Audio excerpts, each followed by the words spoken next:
Oh no! Spends the heat smash into Zolo's heat smash. Guess for game. Oh! Victimo! And Victimo is your Tampa Never Sleeps Tekken 8 online champion for week 1.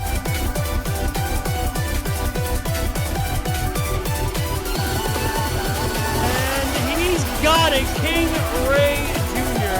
is your TNS number 25 champion. Wait a second. Yo, gets the counter hit, and that is going to be that. Just Sandy weathering through the storm. Worms! Is it enough? And Rhythm takes the tournament with the key charge pop-off at the end. The shoulder check, and that's gonna do it. Finishing it off with the classic. KingReyJr. Jr. is your Tekken Never Sleeps number 99 champ. All the way from number 1 here to number 100. It's your boys, Spirit Hound, live and uncut in the building for TNS number 100. I will never say no to the dopeness that is TeamSpooky live on stream today. Let's get it done. An Interstellar 5 on the Shaheen here, gonna give us some fundamentals. I love that Spooky is already trying to get in some commitment here, so get some offense, trying to chip in some damage, but most importantly, Interstellar is bouncing right back and going for the big hits, going for the unblockable, and already pushing Spooky all the way to the wall. Ooh, dang. Got hit by everything and the kitchen sink right there. Spooky hesitated a little bit, but just taking a look and backdash into the cane. Round 2, he says. Bro, just full send it, feeling so sweet. The sugar cane comes on through. Interstellar right back against the wall here, trying to retaliate with the hop kick, but no connection here. Spooky still on the position here, but Interstellar definitely fighting back. Oh, Sabaki whiffing. Interstellar have the opportunity to just stay. Nice type of unfortunately dropping it. Tragic. Oh, but the delay. He drops it, but he picks it back up out of their Arabian junkyard. Spooky got caught pressing, but he's gonna try to take the turn right back, trying to go for the shotgun, but Interstellar is doing a great job sidestepping and backdashing, just catching Spooky whipping, but he's got the punish with that raw hop kick. Yeah, it's the spacing game that Interstellar 5 is really taking so much advantage of here. We'll see. Sheesh! Yet another one with the Falcon kick. That was so sick. Tip range every single time now. 2 for 2 for Interstellar. But the parry, though, by Spooky able to call that out. Closing out the distance, immediately using that heat burst, trying to get some advantage, but Interstellar back at it again with a sidestep with punish into the overhead heat dash. Okay, not going the balcony, knows that there's more damage to be had if I have the wall, except Spooky got the wall now. We breaking them throws, staying in the corner, tries for another hop kick, no thank you. But misses out on the tornado, and Spooky not breaking, immediately going right back in and suffocating Interstellar. Dropped them all on the combo, but still in the corner. That's fine. Minus 14. Doesn't take much more. Duck under. No launch. Spooky, please. Able to duck the down forward 1 into the low, but he got caught present. He flinched into the string, and now Interstellar back on the lead, and is going to close it with the slide. 3 rounds straight, but Interstellar 1 game up. Interstellar had all of those knockdown sequences ready to go. At that last moment, you saw he just sat there, holding down back, waiting for Spooky to hit the wake-up kick. Fell for it. You reach, I teach. Every time. Every time. But I also really love the patience by Interstellar. He's not really overcommitting on the decision-making. I love that he's just like sidewalking and then just waiting a little bit. He's playing it super slow, but also compact at the same time. It's definitely that type of style that you play against a lot of players that you're like, what are you going to do? I wonder if I can just move a little bit, see if I can get you to hang yourself. And TeamSpooky, you know, without that cane after round 2, he didn't really have a leg to stand on. Took out the crutch, took out the clutch. Oh, I like that. Oh, we don't like that, though. Spooky got caught ducking, but the combo does get dropped, but Spooky's going to try to get some confidence back in. But most importantly, giving a lot of space, but as soon as he closes it, Interstellar just sends the raw hop kick again. Number 4 for this set right now. It ain't looking pretty. When you start landing those so many times, it just adds on to that mental stack, makes it harder to come back. Sidestep into the cane, feeling Oh, The pain, diabetic. the pain. Tragic. That's what it is. That was absolute tragedy. As Interstellar able to get the whip punish out of the heat smash out of TeamSpooky. Down 4-2, drops the combo, but immediately gets the combo right back to close out the round. Ooh. You gotta go for broke. Doesn't get launch punish for it. Extra. Okay. Oh, read all about it, baby. On the other counter hit, as Interstellar was able to reach for that one. Able to break the generic grab and going right back in the offense, as he does have the advantage right there, but loses it on the down back 2-1. Spooky able to duck that and stops the bleeding. Yes, sir. There shall be none of these young whippersnappers getting 6 rounds straight on us. Ooh, and the hit confirm on that? We like that. He got his eyes on the screen. Must be the Zennies. Yo, shout out to Zennies. Oh, yeah, definitely shouts out to Zennies. We saw that, able to get the trade, trying to get some profit out of there. Spooky sidestep into the homing into generic grab, but back at again with Interstellar into sidestep evasion. No launch on the down 4-2, 1+2. Crazy. Okay, Spooky running into it. The instant tornado. We're going to save it with the heat burst. Cursed it. He was able to stay ducking out of the Arabian Junkyard, but doesn't go for the launch punish. So Spooky trying to get some advantage here, activating Heat Burst, but Interstellar stopping Spooky in his trap with the low Heat Smash, but still staying alive. But again, the backdash poking, able to reward himself a whip punish and second round, giving himself a set point. Yeah, the range 2 1-inch punch. Interesting option when he had Heat Smash ready and rare. And off axis down to, oh no, we're running the sidestep buttons that we got in Season 2. Damn. The whole thing? Oh, the sidewalk into the drop combo, into the low pair by Spooky, and just like that, switching up the roller coaster here. The homing options are really a great move, but unfortunately stopped it. And yet again, wanting that 1-inch punch so much. Interstellar getting them all the way to the side clone, putting some diamonds on TeamSpooky's back, but he's still alive. A lot of great health to recover as well. He's running out, but most importantly, health has run out as Interstellar takes it over TeamSpooky. 2 games to none. Let's take a look at some of the other champions that we've had from back in the days.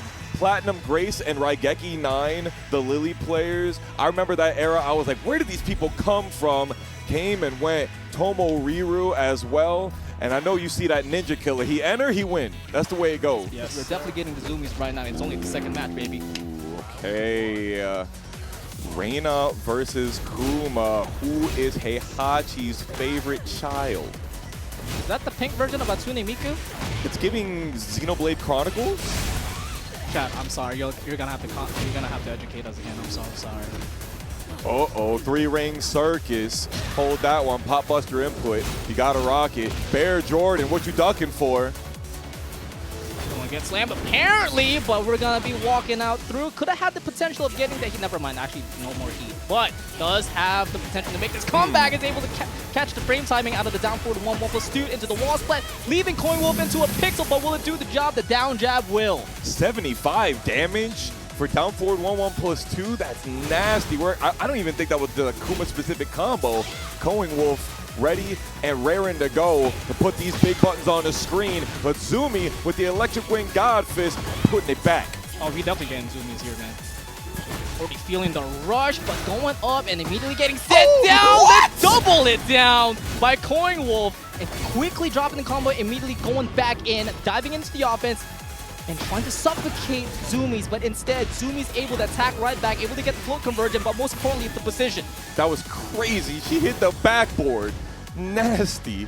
We keep it going with the down back 4, 3 lows in a row, so we get the low crush. Stop doing any of that. Played a little too risky there out of Zoomies, thinking that KoingWolf was going to press out of the down forward 1 again, but KoingWolf ready that time and equalizes the round. Swiper. Yes. Swipe it. Oh, but no launch punish. I'm going to keep doing it. Goldilocks table flip. Hope that one was hot enough for you. It was not.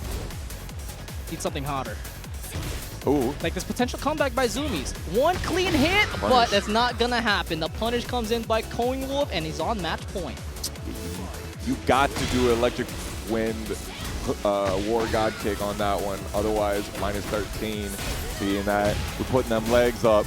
KoingWolf with the heat burst, trying to keep the pressure. Succeeds. Got those bear electricities. Yeah, shows Zoomies how it's done. Here comes the combo as well, and the plus frames that Zoomies got a hold after the heat smash. Backing out on Rage, but trying to get the counter hit out of the Dragon's Breath, but KoingWolf's defense is on point, but so are the bear sweeps. KoingWolf gets the first game. One down jab, interesting. I think typically I see bears use the down 2 instead of down 1 because it has a little bit longer range, kind of like Jack. So if you ever see Joe Crush do down jab after Seed Planner, he always does a down 2 for the same reason. And so that's why it whiffed, and then Electric Wind Godfist whiffing because of the high crush. Very, very interesting situations, many such cases in just game 1. I think it's interesting that KoingWolf just wants to get the control immediately. I know that you wanted to do like with down 2 because there's more frames on hit with down 2. But in that situation with KoingWolf, because it was back against the wall, I don't think he needs to reach. I think he just needs to occupy himself with more offense. Yeah. Fair. And the bear legs usually make it so it's harder to hit, but the head, mad big. Look at the damage. 97, that's the high score. Keep track with me, y'all. Yeah, Zoomi definitely making us recognize who they are now. Definitely absent on game 1, but making their presence even with the drop combo because it was all so perfect. I would just like to say as a mathematician, 97 plus 103, those two combos together is the exact amount of health that you get in a life bar. Exactly 200 damage combo. I love that. Yo, chat, can I get a calculator in the chat real quick? Because right now, Zoomi is definitely doing all the calc and it's working out. Sheesh. Oh, we break that. Oh, definitely KoingWolf wanted a grab that got him off of the corner. That's a tough one. Second heat wins. KoingWolf now has a driver's seat, but Zoomi's instant sidestep out of the grab and going back in, suffocating KoingWolf, leaving under the pixel, but KoingWolf's got a miracle after this low parry. Belly flop to get it started. Doesn't break the floor. Kekoza in the Jewel Snatcher punish. That is tragic, man. You deserve that. That's a damn shame. It is. Zoomi's on survival point after a very shaky start and confidently trying to equalize it. Nice block out of the sweep, and even crouch cancels the wall standing too. Hey, crouch cancel while standing too. I don't know. It worked. You saw it. Yeah, crouch canceled and then went crouch again and then while standing too. KoingWolf still on this wall. Tries with the side set 1+2. Ain't nothing doing. Zoomi and not letting you off this wall whatsoever. That's what Foxhound would say. That DVD corner, but the icon is bouncing right back into ground zero. Now he gets the floor break and extends the combo. It's like that turn down for what video? You get jumped on like that and you go down through the floor. 13 seconds remaining. Do we have enough for a little bit more? Not quite. While standing 1-2, KoingWolf throws it down. I love the idea by Zoomi to try to go for the unblockable to extend more damage and add more mental frames, but it's gonna get stopped. But Zoomi goes right back into the attack and gain more confidence as KoingWolf is back up against the wall. Nice. You want to keep them right here. You've succeeded so many times, and there it is, the Florida hop kick. No, bro. Ready. No, bro. That's a sour piggy hop kick if I've ever seen one. That's a sour piggy spin if I've ever seen one. Another one.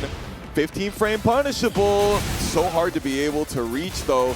Zoomi still pressing forward with the heat dash. What a trade. And while standing 1-2, not quick enough this time. Zoomi giving us game 3. I don't know what Zoomi is on, but the way that was like, the way that it traded on the launch into the jab by KoingWolf on the last interaction, Zoomi is on something else because no retaliation, no hesitation, mash back into 1-1-2 to get the W. I want to take this little bit of downtime. I got to look at the Miary's O-Peep in the lobby and just reminded of our favorite mint flavored production manager. Missing you out here, Minty. If you're watching, just want you to know, Me. looking to see you soon. Me. Yeah. Shout outs, Minty. Love you. Yo, shout outs to Lil Empathy as well in the chat. My goat's your my goat. The GOAT. The GOAT. Juicy Game Night monthly champion, Lil Empathy, huh? Our presence. All right, here we are, back on the exact Run it same back. stage. Okay, we're messing with the contrast right here. Let's see, KoingWolf doing great with the Power Crush. Power Crushes were doing really well in round 1. Here we are, finally the G-Clef spamming. G-Clef spamming into the booty slamming. Here it comes by KoingWolf, extended the damage and slams Zoomi down. Trying to get that whip punish, electric for electric. But KoingWolf immediately releases the heat smash, trying to get some pressure in and some presence. And the fact that the Zoomi's heat just didn't get used at all, exactly what KoingWolf was looking for. You get to play my game while standing forward whiffing. Zoomi not able to get the whip punish fast enough. No launch punish on the tsunami kicks. What are we doing? I don't know who's on the lead, but it's one interaction left with 10 seconds to play, but Zoomi closes out the distance with the cartwheel and gets the lead. Fraction says more lows. Who? I feel like these guys are both doing crazy amounts of lows. Down 4-1, no float. Doesn't go into the Sentai. KoingWolf, heat burst to come back into the immediate.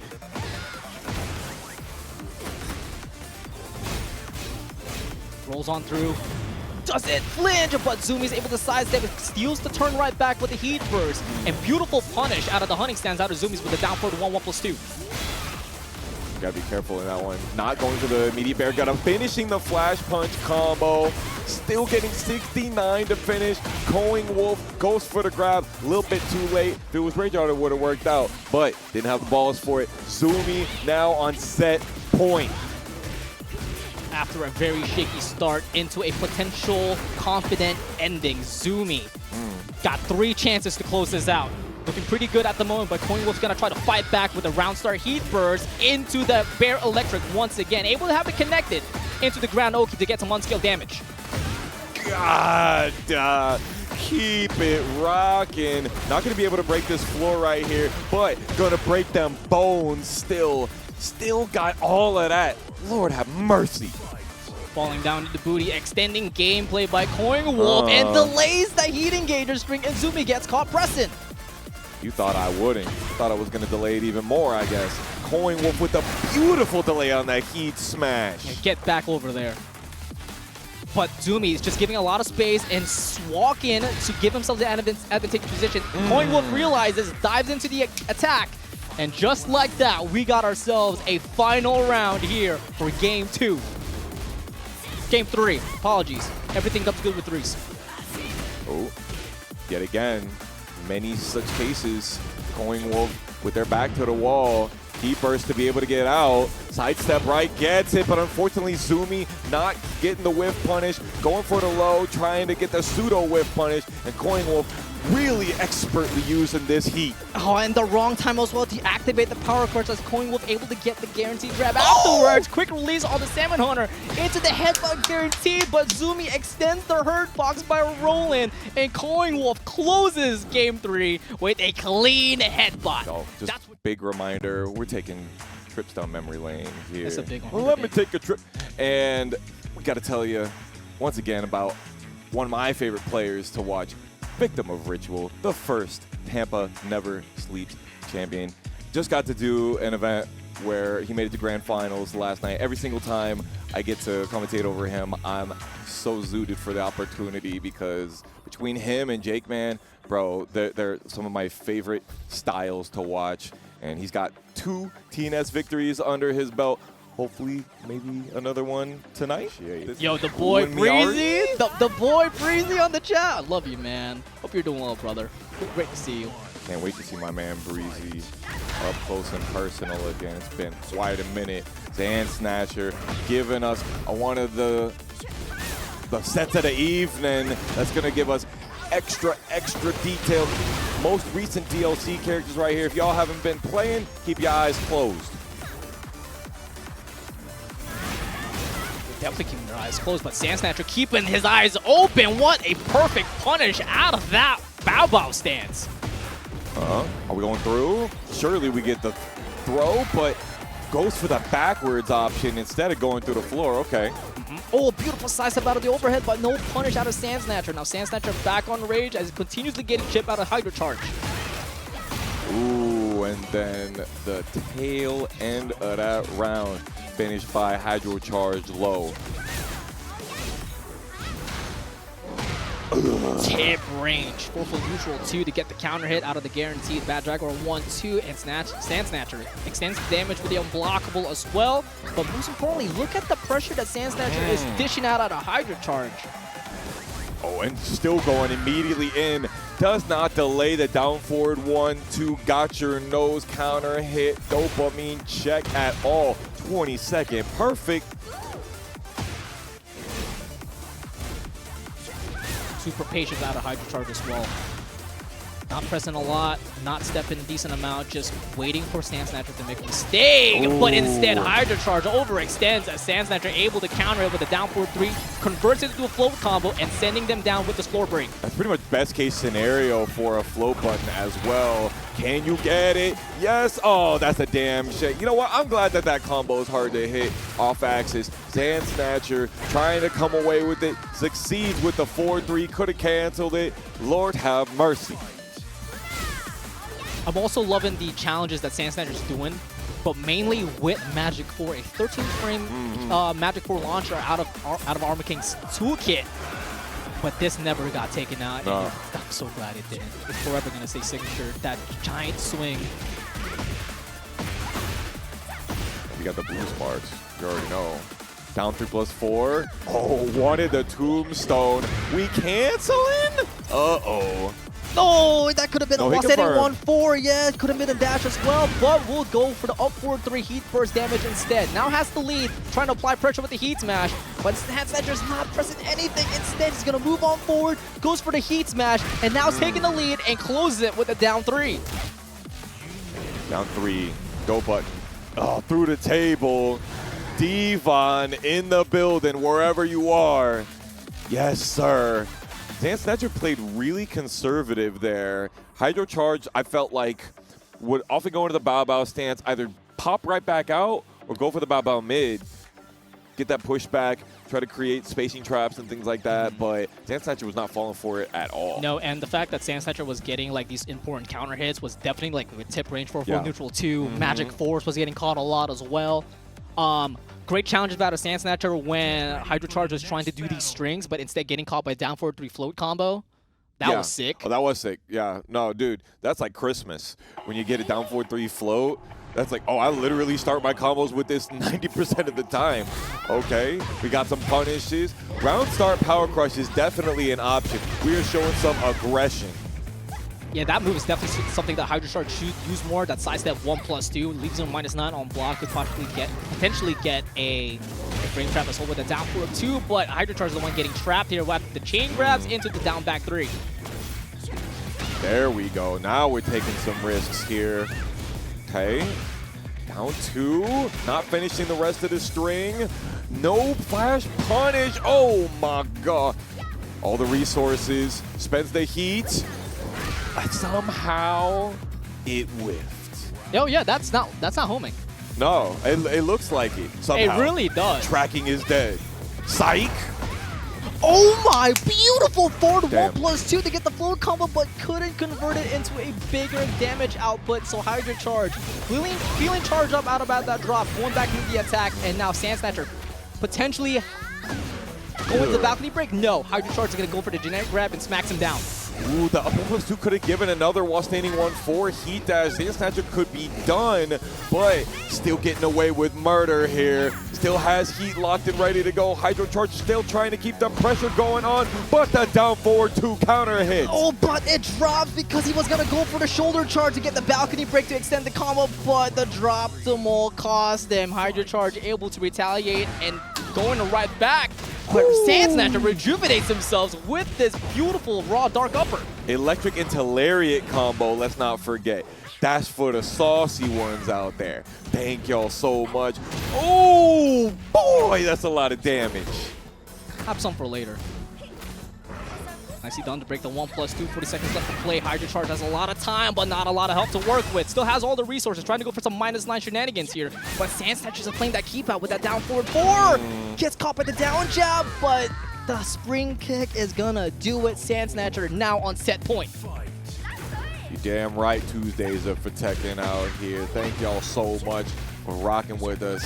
Sntacher getting put up against the wall. More of the bow 4, and it's just not coming through. The Sntacher not falling for them lows. Optimal punishes as well out of Sntacher into the Bastard Rush Tornado Flip. Hydrocharged gets caught present on the wake up, gets caught with the down back 3 counter hit, but it drops and Hydrocharged able to get that whip punish sidestep 1+2 to get that engager. Big sweep in the middle. We're in the corner. Continuously wanting these wall splats, and Sntacher seeing it. There's just no reward coming for it at all. He's definitely gonna get the wall as well. 4-2-1, no. He's gonna get the flying forward arm, maximum wall carry, get up, and hold this grab. Your name? Lucas, don't turn to the camera on me now. Guys, you can't look at me while after I watch that comp. Oh my god. Guys, TNS 100 is going, and we're gonna keep on going through our journey through memory lane because we gotta show you some one-hit wonders real quick. There we go. One-hit wonders are the competitors that have entered Tekken Never Sleeps and has only one online tournament. That being said, we got the list of Arslan Ash, Avery, Ninja Killa, Nomar, Platinum Grace, Raigeki, Rhythm, and RV Chris. Armor Kings back to back. Okay, it's giving Willy Wonka's Violet Factory. Bro, I said that last time. You roasted. Did I? Yes. I'm colorblind, man. Bro, you. Listen, all right. Don't make this another one of the conversations I have with my wife, all right? Oh my God. No duck under. Ty, not worrying about 50-50, so you can take these. Oh, but the count hit, giant swings, potential wall damage as well. Yes, it is. Oh, that's gonna hurt. You're gonna feel it next round. Big timers, you are a man of ball knowledge. One of my favorite tracks in all of Tekken. Let's go. Yeah, Matt. Calm out. Okay. Ty will bite. That was a clean punish out of the pulse blast as well. So Ty able to catch CrispyCloe ducking and tries to go for it again, but instead CrispyCloe gets caught present on the incoming as well. Full crouch down forward two, really great for mixing up your timing in case they want to do something cheeky after the heat engager. Every villain becomes a hero. This is how Ty becomes a hero, by picking Armor King. But he picked a villain. The villain picked a villain, and he was already playing Bryan. He's our hero in our hearts. Absolutely. Oh, wow. He could have just ducked that and punished it with a wall standing one. No, Ty wanted to be a little special to get an extra double sidestep. Yep. It's the propaganda for the Ty lever, bro. Okay, we break those. Getting under. Beautiful sidewalk. If I had known you could do that to the Spirit Special, I would have won one of those bracket matches between you all those years ago. Ah, you would forget it anyways. Yeah. 20 seconds to play. Goes for the chain grab. CrispyCloe, you got one chance. And it works out. One pixel left, able to block the alley kick. No punish. Leaves Ty a little bit of space, and he closes it with a down forward one. Ty with the no round round. I think, do you like that version of the outro for Armor King where he does a shining black in Tekken 7 more or Tekken 8 more, the animation? I felt like it was snappier in 7. Like you just get knocked off the screen and just like, boom. They all feel the same. I like how it has the freeze frame on the end here on Tekken 8. I think they do that pretty well. To me, it feels the same because it gives me the same satisfaction. That's fair. But it doesn't give me the same satisfaction as the other end scene where he just like slams down through the table, bro. That's the best one. I used to think that the outro where he does a shining black on you was the best, but through the table is so Oh peak. no, speaking of through the table, no. we're going through the floors, descent into subconsciousness. Tell him all about it, Tony. But yes, you have the throw game, and that's going to be a big problem. But remember, you know, you play Lee, Violet. Got a lot of combo enders that allow you to spike through, okay? So I definitely think it could be even. Oh no, Hellbar is not even after that one. 70 damage. Tries to apply more pressure with a down back 2, but CrispyCloe didn't get the punch parry out of the heat burst of down back 2. Now getting caught by the backhand of the kick, and now switching up the position.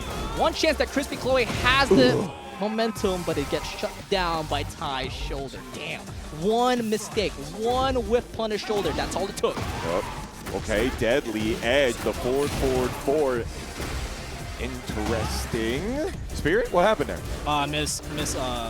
Misses. Oh, should have been flip kick, I think. Yeah. Up back three instead of back three, yeah. Ugh, sidestep 4 lariat. We like that. He didn't need sidestep 4, but damn, it feels good hitting. Totally, totally. I love his sidestep buttons. We're eating with sidestep duck, keep ducking. Oh no. Pulling him up against the wall, and the extra for the ground hit for doing the damage to get the kill. Ty gotta spit the hot fire to end off his final round here. Question mark. Yo, Ty is cooking right now. Chloe's getting crisped. Well done. Extra crispy. And looking like Ty is eating it up. Looking tasty. And adding more seasons with this electric chair, power bomb into the down back 3 combo. Yeah, dude, this is the Ty combo specifically. That is a filler and a half, and it does an equal amount of health with less wall carry. So that is optimal wall carry after the floor break out of your very own Ty, and that's one way that Ty's gonna close out this game with absolute style. Take it away out of the elegant man himself. How many people have entered Tekken Never Sleeps? Because let me give you a number of over 24,000 players are registered for Tekken Never Sleeps. Guys, I'm just gonna, from the entire TNS team, thank you. Shout outs to Pun Live. Yeah, shout outs to my boy, but like the fact that Steve is not host, he is on the play-by-play with Markman, you gotta have it. There ain't no other way.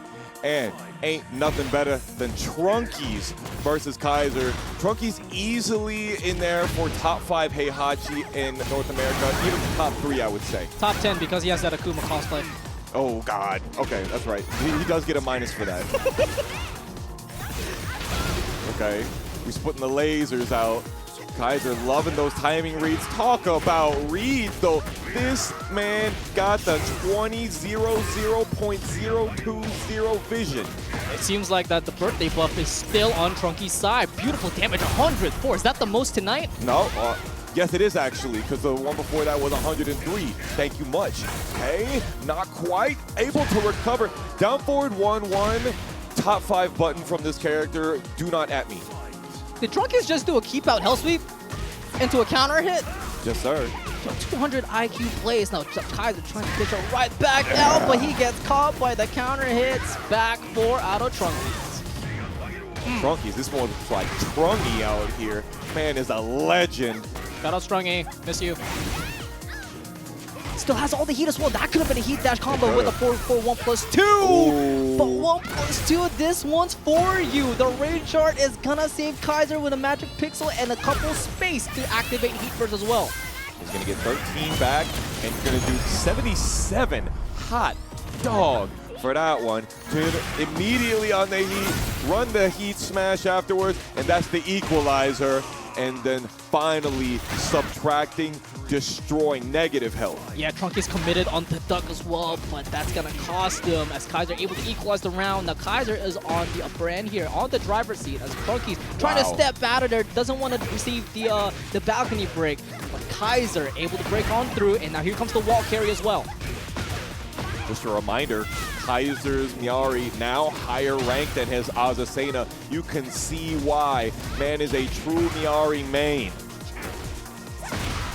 With a lot of mixes, but Trunkiez gonna walk out with profit out of that counter hit back 4. Can we say profit? My goat.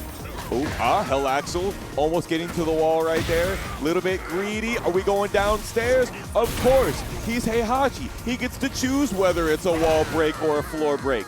You damn right I said profit, because Trunkiez foresaw that victory with that heat smash, and now he's looking pretty clean to get the first game, sitting 2 rounds up to 1, and now applying pressure with these plus rings with 4-4, but Kaizur able to evade that with that sidestep heat engager. You could not get away. Yeah, if you finished the string with the back 1-4, could have been something, could have been big. Trunkiez not wanting to spend the Warrior Instinct just yet. He's not afraid to do so, but Kaizur so relentless with his instant sidestep down forward too, and now here comes the wall explosion. It's gonna skill a decent amount, but he's gonna close it down with the slam. Snake slam. Oh my God. venomous, poisonous energy on the end of it. And that ain't no mirage. It's final round for game 1.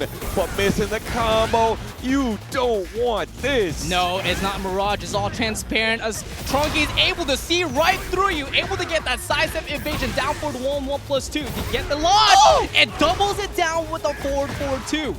Okay. Still weird on the wall axis. Doesn't go for the death fist to ensure anything. Trunkiez getting hit by the bow low 3 times so far. Careful, 30 seconds to play. One hit's gonna do it. Trunkiez able to find an opening with the sidestep heat smash, but he's not able to get the wall splat.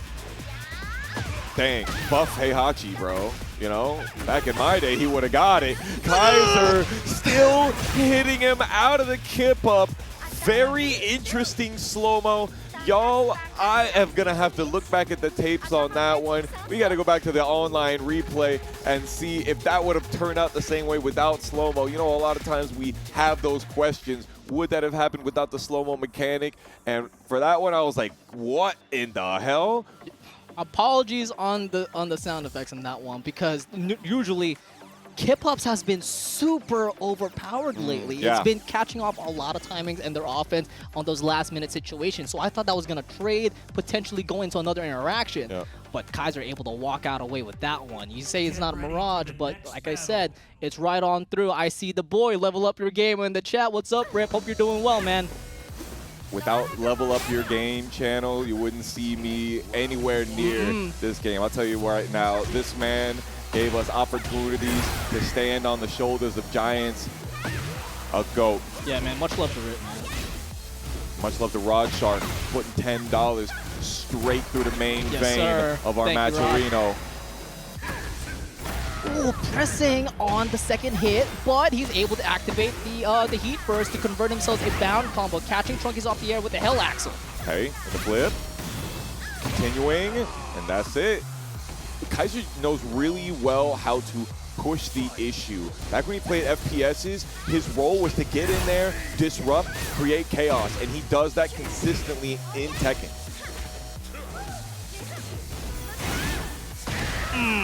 You keep on reaching, but Trunkiez gonna remind you that he's got that back four in his pocket. 3-4-3 on the counter. Wow. Is he using that 1-1-2, that Cody's special for the wall kick? Oh, my GOAT. I miss him. Another person that you wouldn't see me anywhere near here without heat smash, threading the needle, and you know we're gonna get that proper wall splat, 90 damage plus just from the heat smash. Oh, sidestep 1+2, all signature for Kaizur to get a convincing round start. Damn, he's sliding backwards. What is this, Tony Hawk Pro Skater? Bam, bam, bam. Ducking. Really working out well. Oh, he definitely ducking. How many times he's gonna commit to that? Eventually works out. Aphantasia, thank you so much for the $10 contribution as well, sitting on a $49.50 on the match pool. But Kaizur is sitting pretty on set point. Yeah, Trunkiez went for yet another full crouch down for 2 there. He just let that one rip. Good instant full crouch. Here we go with the 1+2. Kaizur coming in from downtown. Extending the mileage hole with the up 4-3 heat burst. Down forward 1-1, Kaizur able to catch the timing, but Trunkiez able to release it early so he doesn't get the wall splat. But he's still on the back end on his offense. No punish on the down forward 1-4. Able to block the sweep. Now Trunkiez has a chance to bring this back. Okay, back to 3, great option. Trunkiez showed a lot of that sidestep on immediate timing and even got the sidestep block there, but 3-hit combo, or 3-hit string rather. That's how you know it's your boys. Here we are though. Lil chase you down and Luke Sidewalker. JJ and AyePsyKidd. Shout outs to Team South, baby. Maybe looking in the South, but we always coming up top.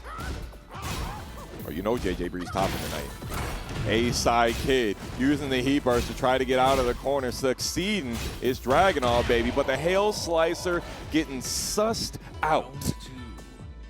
Very clean first rounder by JJBreeze as well, able to get that down to punish with a wall standing 1-2. Now PsyKidd's gonna switch up the temperature here, trying to be a little bit more offensive, but JJBreeze shuts him down with that G-Clef 1-2-1. Switchblade Ripper, and yet again sniffing out that low. Interesting situation there. PsyKidd going right back into the attack and able to catch JJBreeze stepping with the ignition switch, but unable to get any follow as JJBreeze steals the turn, Ooh. but drops the combo on the nunchucks. Damn, that's crazy. They should buff that nunchuck hitbox, man. It's so bad. Oh, and then the 4-4-2-3. JJBreeze knew AyePsyKidd was going to step exactly at that moment. And a rare slide. You don't see JJ sliding that much. You see a lot more wall standing twos. Sidestep right down 4-2, gets slammed by the Russian assault. And able to get the perfect wall splat as well with a 1-2-3 into heat burst activation to extend the damage. But what a backdash out of PsyKidd out of the wall standing 4 up 3. Okay. Not worrying about that. JJ not getting the whiff punish. And then the down back to finishing it out. AyePsyKidd not going out without a round, not without a fight. Had the potential punish as well out of the nunchucks 1+2, but PsyKidd was a little too far.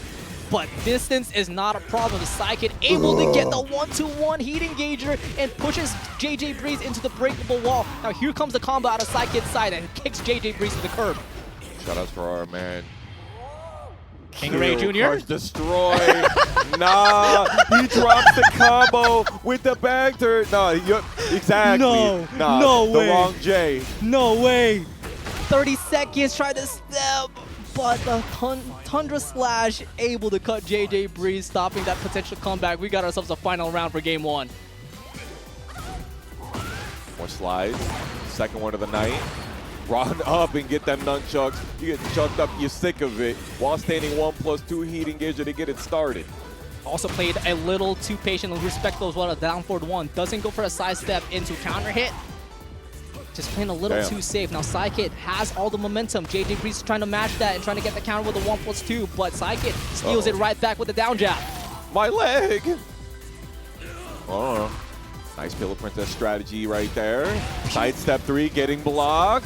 JJ has a little bit left, gets the counter hit confirmed, equalizes. No spacing trap, sidestep right, didn't see it, the whiff, but still had the hesitation on the right timing, and AyePsyKidd runs away with it with that classic Dragunov counter hit pressure. More hips, less shoulders, yeah, damn right, because that's exactly what PsyKidd did. Really not using the shoulder a lot, but most importantly, using those hips to get that sidestep punishes. I would absolutely disagree with that statement, my man. I saw a lot of wall standing 1+2s from AyePsyKidd. It was like 2! Okay, all right. I'll give you that there were no less than 2. I will say I thought I saw 3, but I think that those low blocks that led to those, for sure. 100%, and 100% the movement that you were talking about, and those homing options that he would go for. You got a name like Luke Sidewalker on your Steam name, on your PSN name. You think I'm not going to rock the homing option? I see how much you like to use it for Twitter clips. How about you hold that? You're going to have to get to game 3 if you want to go through me. I don't know, but PsyKidd looking like an absolute roadblock right now because he's using every single tracking option, catching JJBreeze stepping with that ignition switch and the Thunder Slash. On the 1-1-2s. With the counter, beautiful duck under. Oh, there it is. Sidestep duck on the deadly Scorpion. Took the venom right out of it. Feeling the pain, feeling the adrenaline. That's what a combo does to you. JJBreeze trying to gamble with the Dragon Tail. Shout out to 904 Reflex. But PsyKidd able to react to that and get that punish. Has a chance as well. It's regaining a decent amount of health back as well and has the higher heat. I want JJ to hit it again, bro. There it is. Luke Sidewalker still got it. He got the finisher with the Dragon 4-3 still because AyePsyKidd thought that it was opportunity to get up. Woke up a little bit early, though. Wow. Sidestep duck again to evade that entire string. That was insane by PsyKidd. It's the little things that you notice. You got to. Get another homing option. AyePsyKidd gets out of there with the pigeon roll. JJBreeze trying to push forward. One option with the legend kick, and AyePsyKidd with his back to the wall. Yeah, back on the attack though by JJBreeze, not stopping, but PsyKidd able to switch up the temperature, able to extinguish his, but he's still on fire. Huge huge counter hit with the sidestep 3. Nunchucks on that. Doesn't get the spike into the extra. JJ still has heat, has the rest of rage.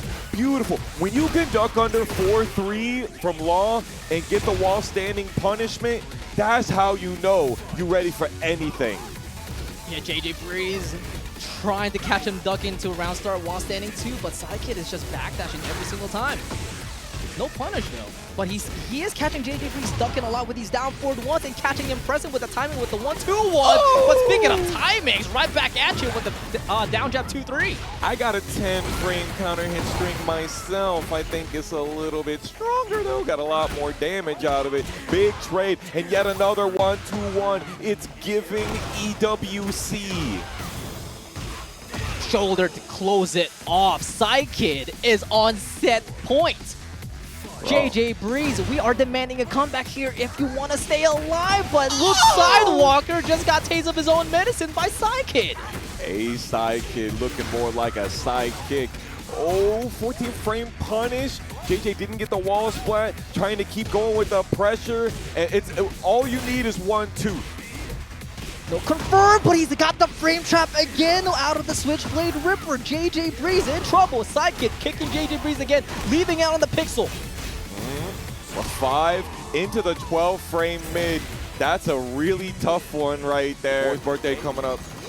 That's a perfect, it's actually a perfect gift. It is. But we are being gifted with an amazing match. Tony versus Sergei Strokinov.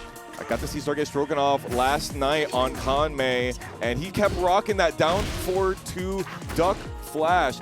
Hit so many people with it, hit Trizzy with it, hit Divine Exorcist with it a few times. Let's see if Tone is going to fall for it here. The classic statue cake and the flashing steel. And Tony getting hit with a no sword stance sweep. It's unfortunate, but everybody gets hit by one. Now here comes Strokinov's a 50-50 mix-up against the wall. He's going to go for cross swords or he's going to go for the sweep. No, he's going to apply more pressure, and Tony's going to exchange the interaction with the 1+2 grab. The Anaconda Assassin, bro. We love alliteration out here. My Anaconda don't want none unless you break throws, huh? Beautiful challenge as well. The delayed while setting 3-4, but Tony able to get that orbital, catches Strokinov up in the air, but catches Tony present. Sergei Strokinov able to get some rewards after this flash. Okay. That button's so freaking good for wall parry. It's crazy. That wasn't even a low wall spot. Nope. That was the perfect one there. It's the good stuff. Oh, tried to go for the heat smash. Back 2-4. Doesn't quite get to the balcony. Doesn't want it. Tech roll. He really wanted that, that's for sure. Tony, though, back up against the wall, feeling suffocated. He's going to try to fight out of it. He does have heat and Snake Eyes intact, but 15 seconds to play. He does have the life lead as well, may I add. One of my favorite buttons in all of Tekken to get the counter hit on. Back one, the chopping elbow. Not much you could do there. The anti-air with the back 4. That kitchen sink gets thrown out. Sergei trying to get that flash, but Tony goes for the low and then catches him ducking with the Requiem. Thank God they don't wall splat no more. Okay, another one with the Neo Incinerator. 2 times on it. Sergei Strokinov not going for the backdash flash or spin at all. Finishes with the Immortal Payback. Mach Punch powered up.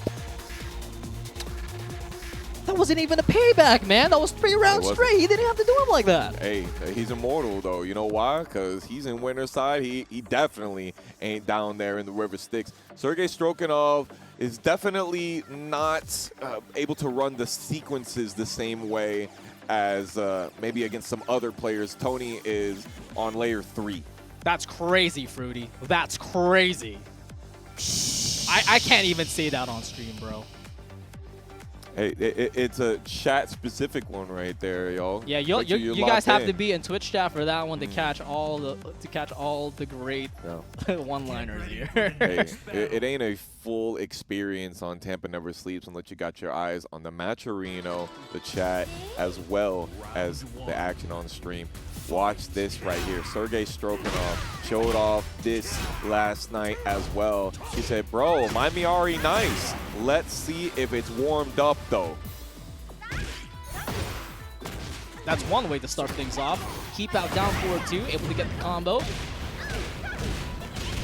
Keeping it simple as well with the Tropical Storm Ender. Okay, push back. Tone having a little bit of trouble getting away. Back in control almost. If that power crush was any other button, you was done for. But Sergei snuffed out the timing. I like that both of them kind of look like the same attack as well. Back one, so back two, 4-2. Down two. Down two. Yeah. Oh, he had it. Oh, but he has that one though. Did. That was calculated. He was gonna mess up and catches him pressing the second time. He's able to get that mock breaker, trying to go for the immortal payback, trying to catch Sergei Strokinov, press him, but he does so with his counter hit grab and able to close it out with a back one wake up.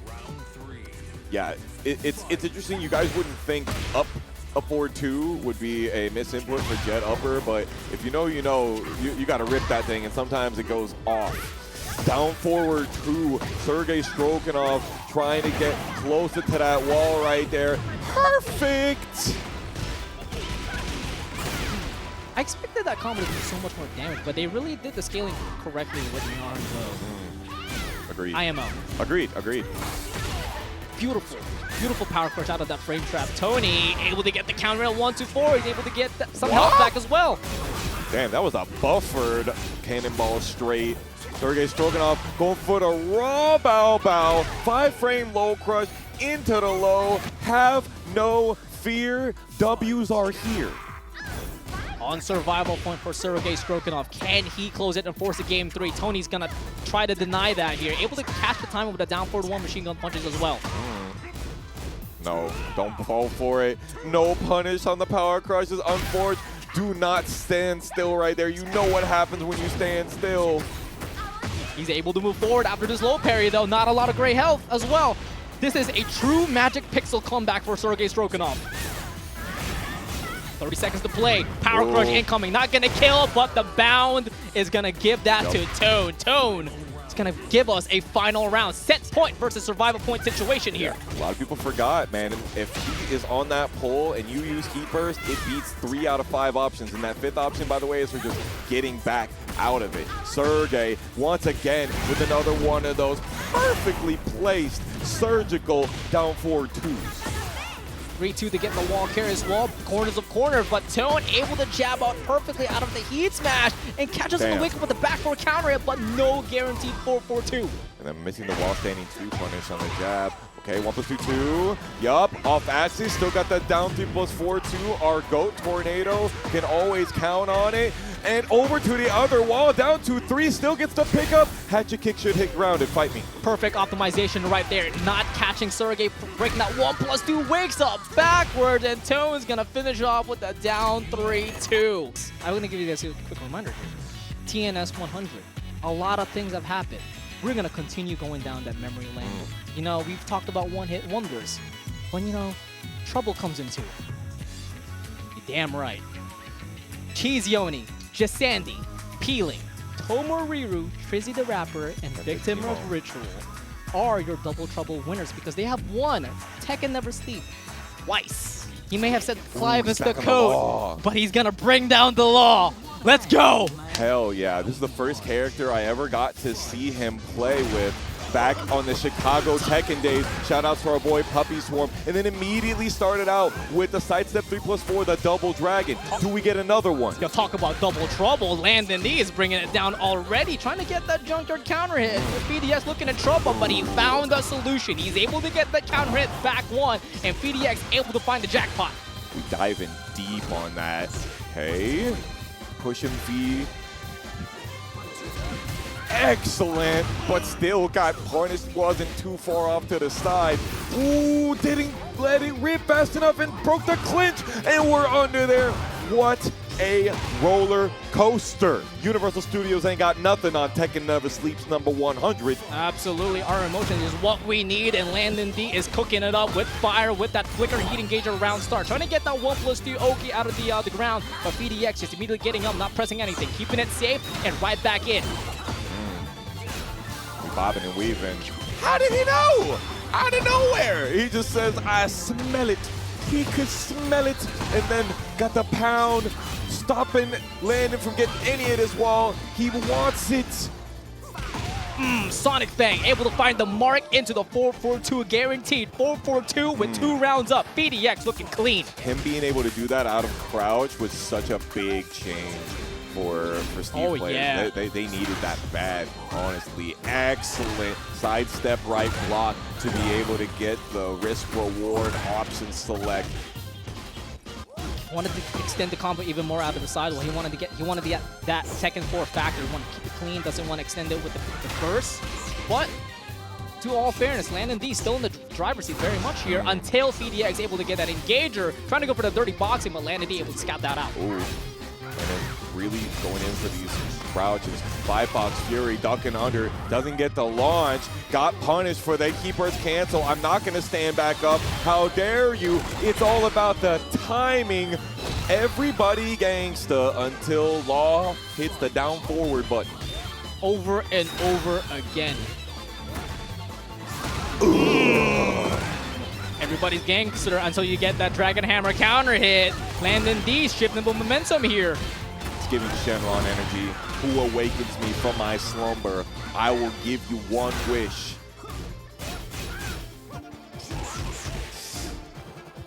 Extended dirty boxing into the Snake Charmer stance here, but PhiDx cancels it. Immediately goes for the 1+2 engager, but Landon D immediately switching up the size. Now he has the advantageous position until PhiDx able to sway under the backlash and able to get that counter hit. We got distance. We got time. Oh, and a little massage to finish it out here. Phi finally finding the spot. Landon D- now. That definitely hit the spot. Yo, Twitch chat, I need y'all to clip that because that combo, that wall carry, was pristine. That was sick. That was sick.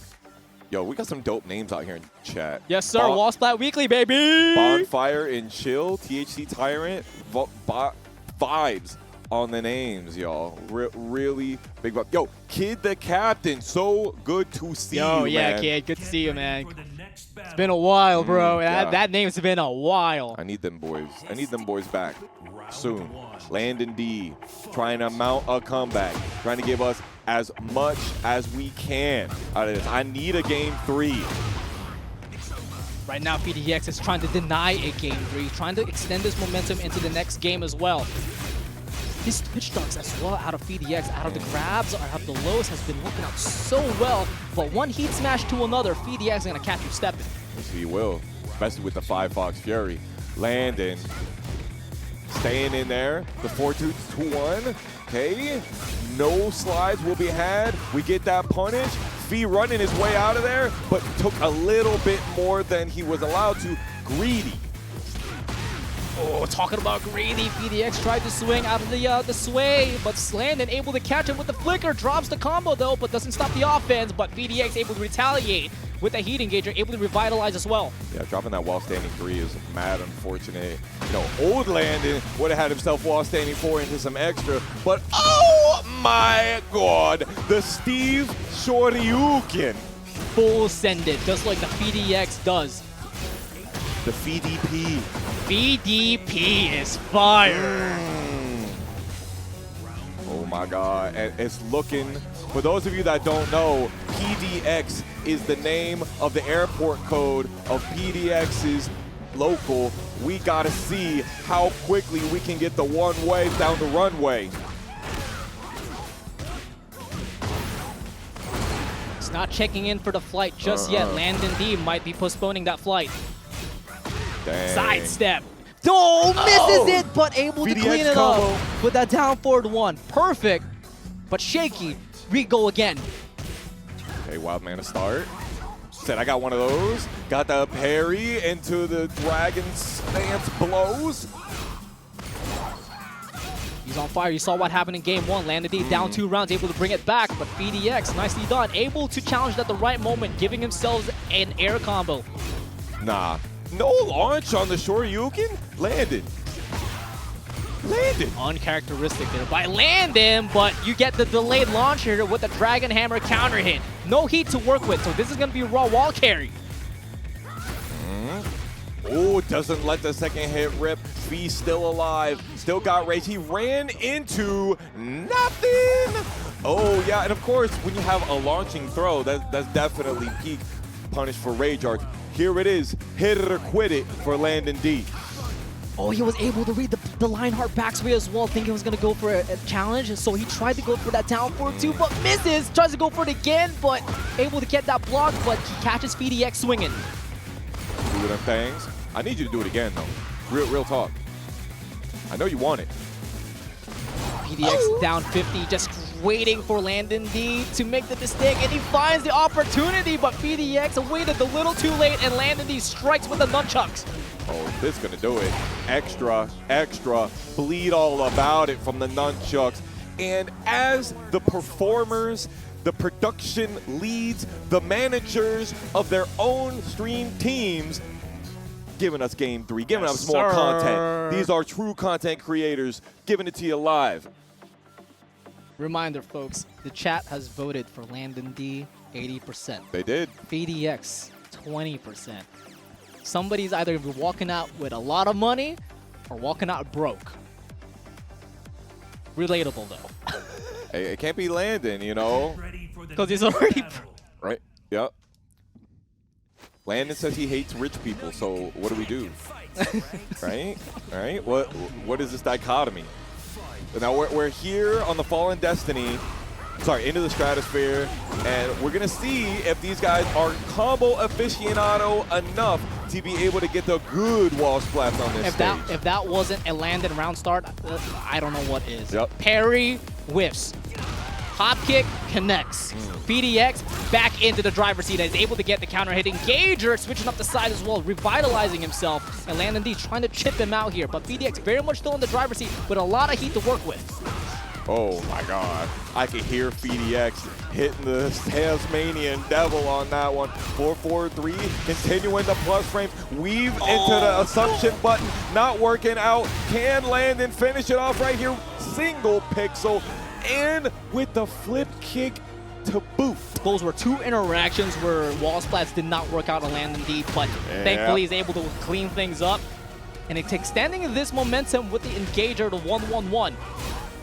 It's all about awareness. He's still rocking with that right weave. Sonic Fang. Landon has half the heat meter. Can he use it in time? Oh, I don't think so. I think the Seed Smash gonna do it. Yes, it will. PhiDx, what a way to bounce back here. Tie it up.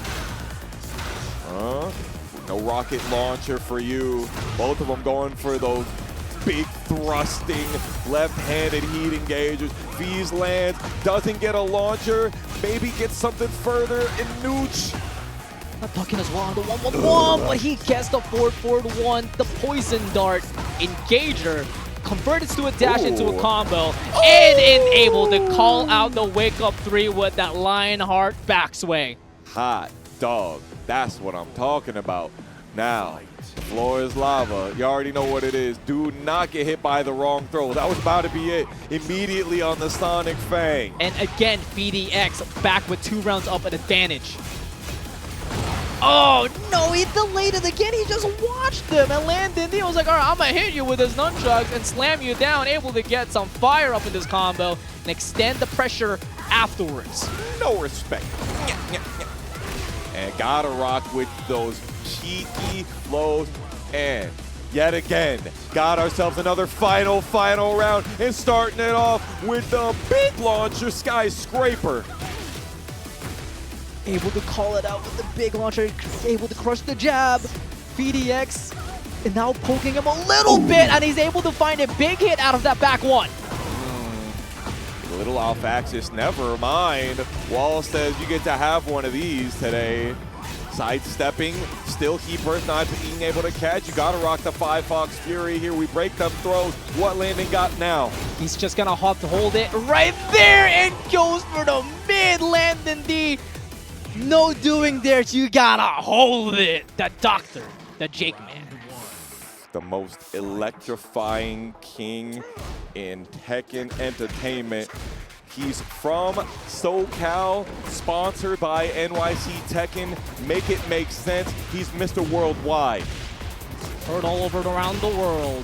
Here comes the grabs into the low dropkick. Tony looking in trouble already, but he's able to fight back with an instant wake up with a while standing 3 counter hit. The classic. Yeah, where is Ashervok when you need him? Need that. Fraud. Oh! Another hatchet or hop kick over the hatchet. JakeMan goes for the heat dash. Do we get all the way? I believe it. Damn, a lot of damage as well, but that leaves Tone with the perfect sidewalk into punishment to get the Requiem heat dash to gain a lot of health as well. But JakeMan going right back into the attack and smothers Tony. JakeMan got hit in that situation doing forward 4, which is the homing option, but I guess Tone was so far away that even homing wasn't going to catch him there.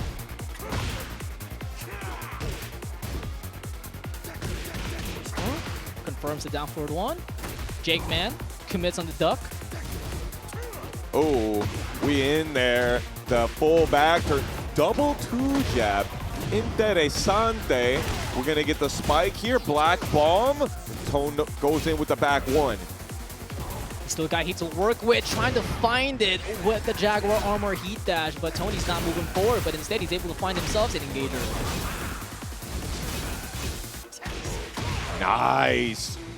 He smelled that. The very first 1 or 2 frames of that hit, and he was like, I'm ripping the entire 1-2-1. And Tony's really good on finding those 1-2-1 counter hits, 1-2-4 counter hits. It's super strong. Another one right there, as you say it. Bag 3, okay. Get the snake eyes in the middle. 1+2, tech. What are we gonna do for Oki? Bringing in the hatchet, knocking him down, slashing him, and trying to start up a fire, but JakeMan able to extinguish it immediately with a double hook disaster. Take you for a ride. Oh.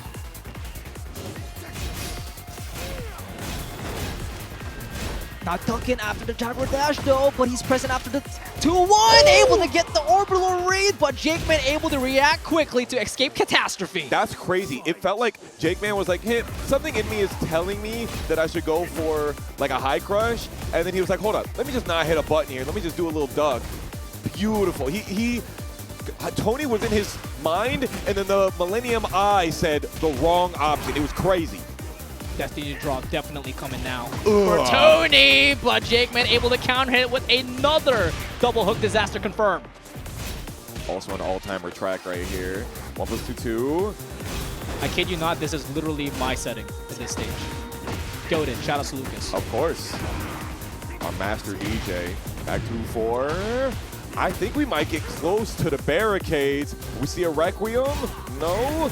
Oh! To the 1-2-1s, and then the Immortal Payback with him, and then the back 3, 4-3. Hot damn Dr.TheJakeMan making me trip over my words and making Tone trip over his own body. He made sure he's gonna have another appointment. Visit me next game in my office. Take down forward 2 and call in the morning. Hot dog. Okay. I have to say, I'm looking at the channel points once again, and I see, me personally, I feel a lot of bias from the Tony viewers out there. He did get himself partner recently on Twitch, and so that they're quite rich. We will see if they stay that way. Dr.TheJakeMan on the descent into the subconscious. This is certainly a character-specific buff. Specifically, but that depends if Tony's able to get the initiation, take it away from him. Beautiful challenge out of the Jaguar dash. Tony canceling it out with a single jab. Ooh, yeah, indeed. Problem has persisted here for Tone. A lot of whip punishes for JakeMan. He's gonna get the wall carry, as JakeMan is known for with these king combos. Got in them guts, the long range. Off the sidewall, 68 damage before I've done more than 4 hits. Oh, he thought that he had more, can't do. But, you know, 70 damage is just fine. But Tony, though, still has a lot of great health to recover, and that's one way to get them back. Counter hit while standing 3 by Tone. Able to get the heat burst connection, but will he break the floor? No, he's not. Damn. 10 seconds left to play, though. He's got heat. all the time in the world. Doesn't hit him from the down forward one. JakeMan just needs a couple more of these pokes. He can still get it done, but Tony had just the right time to interrupt and finished it off. Great awareness there by Tony to challenge it after the second hit of 4 for neutral 2. Interesting. JakeMan did down forward 2, Hidetone did down 2. Basically same genre of option. Ducking under. Knew you were gonna do a high. 70 damage before you do anything else. Yep. That's the filler right there, and it's a big one. 99 to end it off, and Tony back at it again with 50% health, and he's going to regain it all the way with a counter hit forward 3 this time. One of my favorite buttons to use when I get to play Bryan. Finally, we see him finishing off the combo. While standing 3 gets eaten up by the power crush. Heat, smash, not coming out. Means JakeMan gets to do it again. Ugh. Time wasted with 10 seconds left to play. 1 interaction left on round 2, but Tony's gonna start it with an Incinerator and potentially on the closeout, and he is on equalization set. Ooh, trying to finish out the rest of the 1-2-1-1. Okay, shining. No shine there, but no break for Tone. JakeMan able to get profit out of that one and take away the gray health as well. Another counter hit knee from the forward 3. What is coming out of his mind? He tried to go for another jet upper from the taunt. I respect it, but unfortunately we haven't seen it yet. Oh, that's gonna hurt. Guaranteed. Damn. And JakeMan, RIP out of that potential round as JakeMan forces another one, extending gameplay. Yo, it's giving Joe Pesci energy, trying to give him a desert burial. Who picks that option right there? Dr.TheJakeMan does. Ready for the giant swing at any time. Oh, timing. Desk out of Tone with that cannonball find. JakeMan Wow. looking in trouble now as he gets carried onto the wall, but Tony doesn't able to maximize the wall carry. Immortal Payback finally gets a Sabaki Requiem to push forward even further back towards the chains on the wall. You can see the aura just barely back there. JakeMan using muscle armor so well and immediately turning the tides. And that's what he wanted. He wanted Snake Eyes gone. Now everything's all equal. No, he Able to confirmed. get the confirm, but doesn't full send it. No punish on the 1-2-3. 10 seconds left. Goes For for the the running exploder. exploder. Picks it up with the soccer kick. Equal health, but Tony's going to take the lead with the hatchet. We're going to a game 3. I just want to say to my production team, our TOs, I'm not sorry for how long y'all gonna stay up for this one. Game 3s all night. That's nothing less than what I want to see. It's TNS number 100. We need 100% of the capability of the potential for this evening, and it is meeting no less than our expectations. We might get a potential noise complaint, though. But you know what? Worth. Get ready for the next Not worth. battle. Maybe not. It's not caught. Brother. Man is putting evil out to the spirit realm. That's what I'm into known for, reality. baby. The bad luck comes in true. Okay, another Requiem. Tony's been really sparse on those, but choosing his moments really well for it. Damn.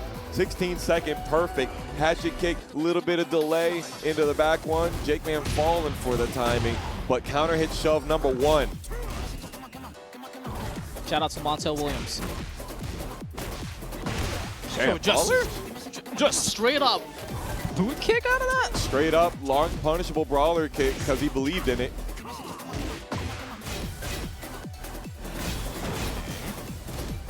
No Jaguar run, sidestep duck, okay. They're trying to set the temperature right now, just trying to have a big hit. But none of them are finding it. The defense by both sides are perfect right now. I can't believe he did deadly boomerang right there. If Tony went for like heat dash, because it was the very end, could have been something. Forward 4-1 to get the whiff punish. Tony has rage and all the opportunity. Okay, Neo Incinerator is a perfect option there. I respect it, even though it's not the jet upper that you've been wanting. Did you see that forward dash into sidestep, forward 4-1 whiff punish out of the out of for neutral team. That was perfect for Tony. Once again, guys, if you don't know, the closer you are to your opponent, the more effective your sidesteps are. Misses out on the potential combo, but JJBreeze starts it all up with the full crouch. Gut punch launcher. He goes for the kitchen sink and then goes back, makes his presence known with the heat smash. JJBreeze gives us another round. He ain't giving up this winner side belt anytime soon. The chop, eh? Shout outs to Tasty Steve. Off axis still gets it. Oh no, the shining, the giant swing, no break, and just like that, JJBreeze now has the life lead, but doesn't have the position. Instant switch to give him the advantage. Okay, he believed in that one. JJBreeze wasn't gonna go for that frame type push. Shimmy, shimmy, ya, shimmy. Get the hell out of my face, bro. Goes for the tackle, goes for the slam, and we are going into final round. Shoutouts to Rip.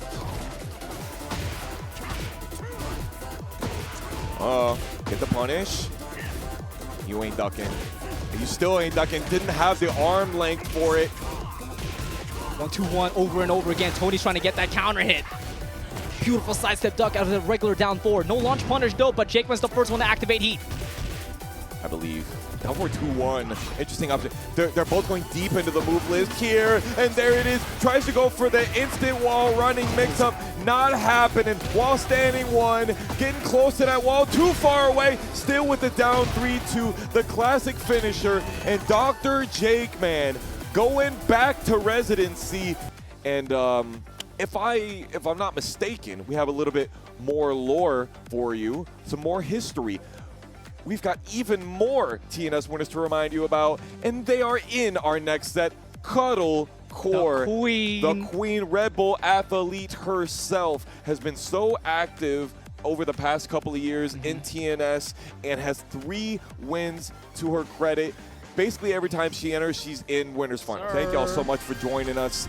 Cuddle Core versus JOI. Fresh reinstall of the game, it would seem. Can't get away from it and can't keep them out of winner's side. Can Cuddle Core effectively do so? And if you guys have been paying attention as well, Cuddle Core has been streaming a lot of her training and has recently got into a sparring session against Joy.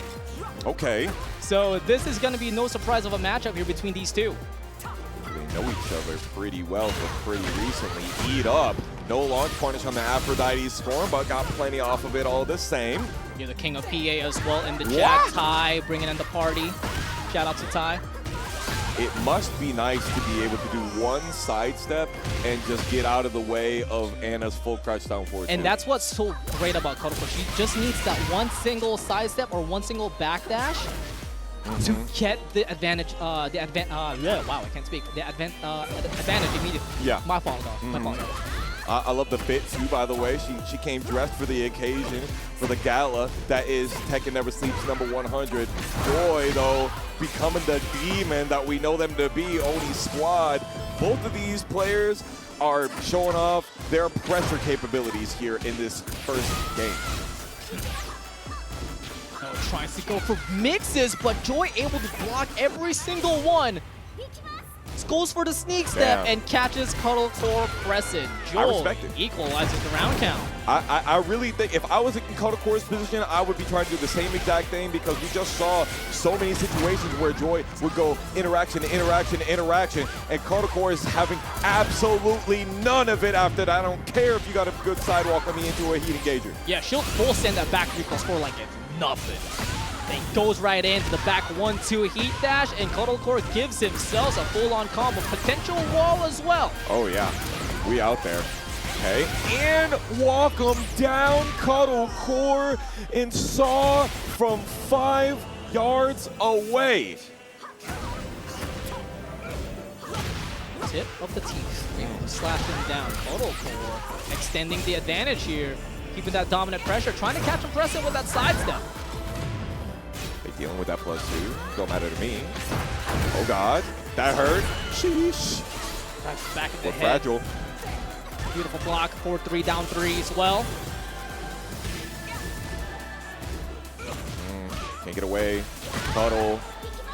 Coming back here. Unblockable. Power crush.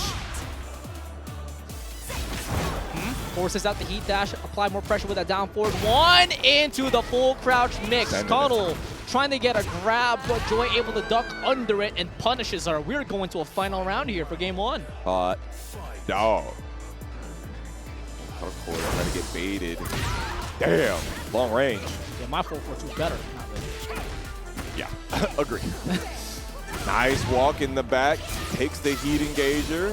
Goes for the chainsaw. Into the low. Interessante. While standing to snuffed out the double low high. And Cuddle Core still got over half of the heat. Not feeling low, but you're the one going high after that launcher. Cuddle Core extending the damage output, putting Joy on rage. Looking in trouble here. Does have all the resources. Trying to get that heat engager, trying to get revitalized health with that 4-3-2, but it catches Cuddle Core in the air, unable to get the reward. And Cuddle Core is going to take the advantage with double lows to close out that set. Down 3, down 4. She's so good in full crouch in a really unorthodox way, but Banana Muffins making Joy eat their words are here after Joy was like, I'm uninstalling this game. This game is stupid. God of Destruction 4. You do not see many of those, bro. No. Even here in TNS. She is so close to matching up with Ninja Killa. Whoa. She is so close, bro. Like, dude. I'm not even joking. If you guys pay attention to her streams, cuddle_4, twitch.tv. Give her some love. She deserves it. Hey. 15, tipping us with $15 out of the YouTube rewards. Appreciate ya. Okay. Putting us up here. Appreciate super love on that. Down jab, interesting option.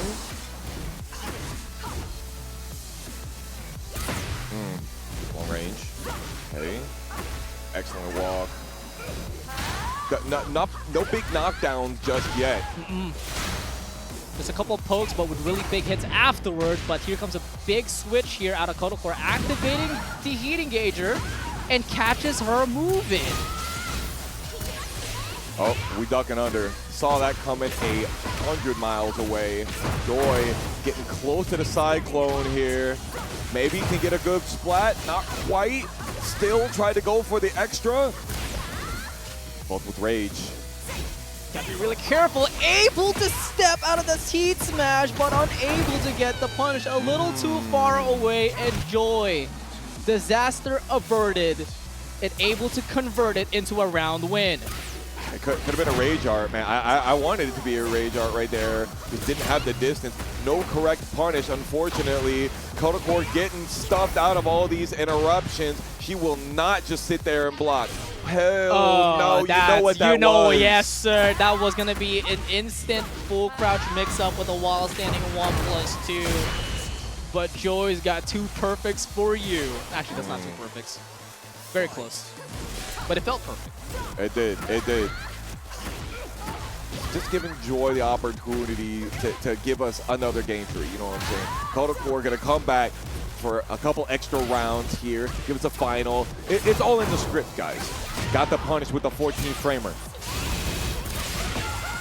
Dives on through with the screwdriver. Joy unable to step out of it, but beautiful power crush interruption out of the 4-3-2. And Cuddle Core applies the pressure with the Sense heat dash and catches Joy ducking. We extend gameplay here. Let's see who's better with the heals. Okay, down 4, 1+2. No, Keeper's whipping there. Damn, unfortunate. You don't get to see that a lot. You don't. Cuddle Core trying to apply right here, trying to apply more damage output and plus frames. You're not getting off this wall. You will you're sit going back to the in. cage. Gonna turn you into mankind. Okay. No. Triple lows. Tried to walk it down, but Joy would not be denied. Running 2, doesn't get the guaranteed. Okay. But we'll go for the low, keeping it safe.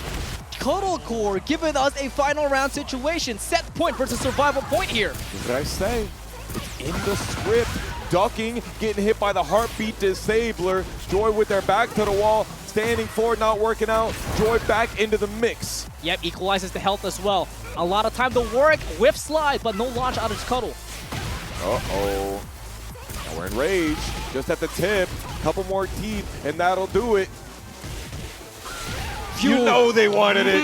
You know Joy wanted that full crouch sweep so bad. It was like watching an Arslan Ash Grand Finals right there. You knew the low was coming. It was just about when. And cut, of course, that you're not getting any of those opportunities right there. The shutout from the Red Bull athlete herself. We've been showing a lot of cool slides today. You know, I want to show off my favorite slide. These two guys have been busting their ass. They have commentated so many Tekken tournaments, and I want to come here and just give a special thank you to you guys. Thank you to all the players, by the way, that's been crushing it. 300 plus players week after week after week. This is the biggest tournament in the TNS weeklies, and bro, it's all because of the players, man. Thank you guys so much. Good ass matches. We got one coming up right here for top 8 qualifiers. The main list king, PhiDx versus Victim of Ritual. And we feeling divine right here as Victim going back to the namesake Nina Williams and able to get that round start launch. You was talking about waste of time. This ain't none of that. Keep your eyes on the screen. You're going to learn something. Round start, Geyser Cannon at the beginning of game 1. This is how we get it done. And then the Hellbringer counter hit yet again. Let's get it going. Do we go for the balcony break? No, of course not. Interesting. Again, goes for the charge up Womp Bomb and catches PhiDx's timing, trying to activate Heat Burst with that Heat Smash. Victim of Ritual breaking the glass and breaking through the barriers to get that first round. Breaking PhiDx's ass on that one. Ooh, the crouch cancel into the down 2. Snuffed it out. Kip up right there to get that 0 frames on the hit. But a lot of damage output with another while standing 2 out of PhiDx. Yeah, damn if you do, damn if you don't with the down 4-1 sidestep cancel. Victim out of the corner, but not out of trouble just yet.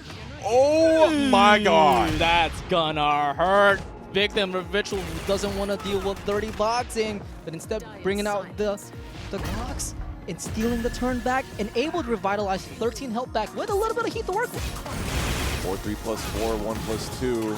Seen a lot of that earlier. Okay, 2-2. Almost got the last pixel. Can Victim bring it out? Nope.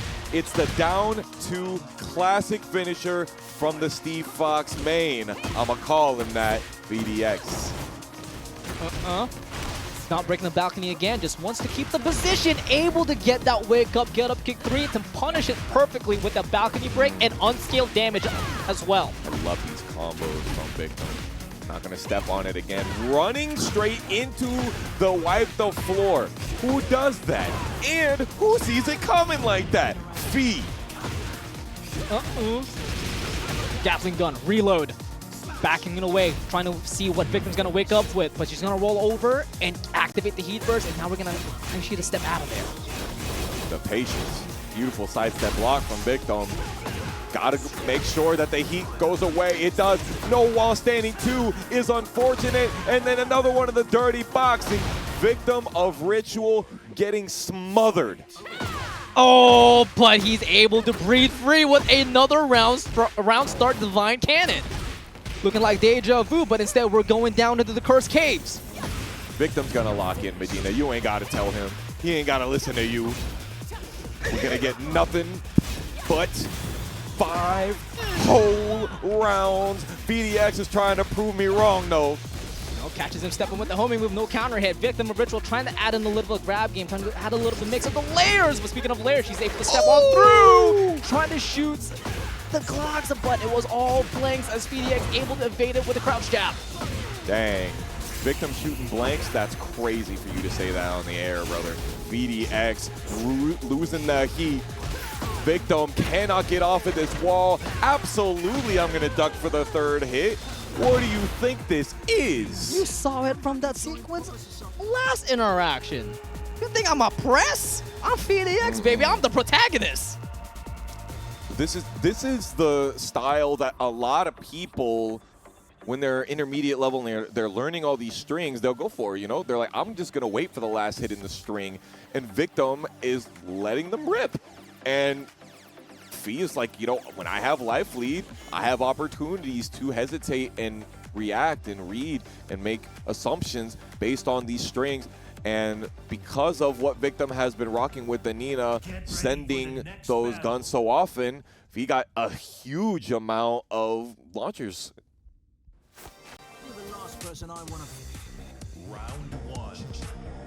We're here on the celebration on the Sen right now. Damn.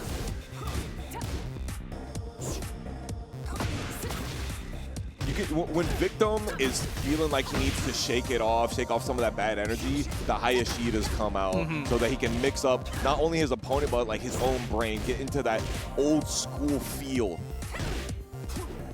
And it's like super compact, respectful as well, but the Deathbringer instead brings up the side switch and brings on the drop. PhiDx has that chance, trying to get that Lionheart backsway, but Victim Revitual closes out the range to get the round.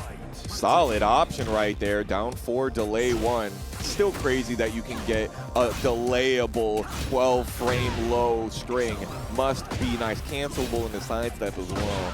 Oh my god, we're off axis. Can PhiDx realign? He got the heat, ready to go 180 degrees, but no wall combo. Yeah, but even with the sidewall combos, he's able to give himself a great position to work with, but Victim Revitual shooting him to push him away, but PhiDx goes back in and pushes Victim Revitual back in that corner.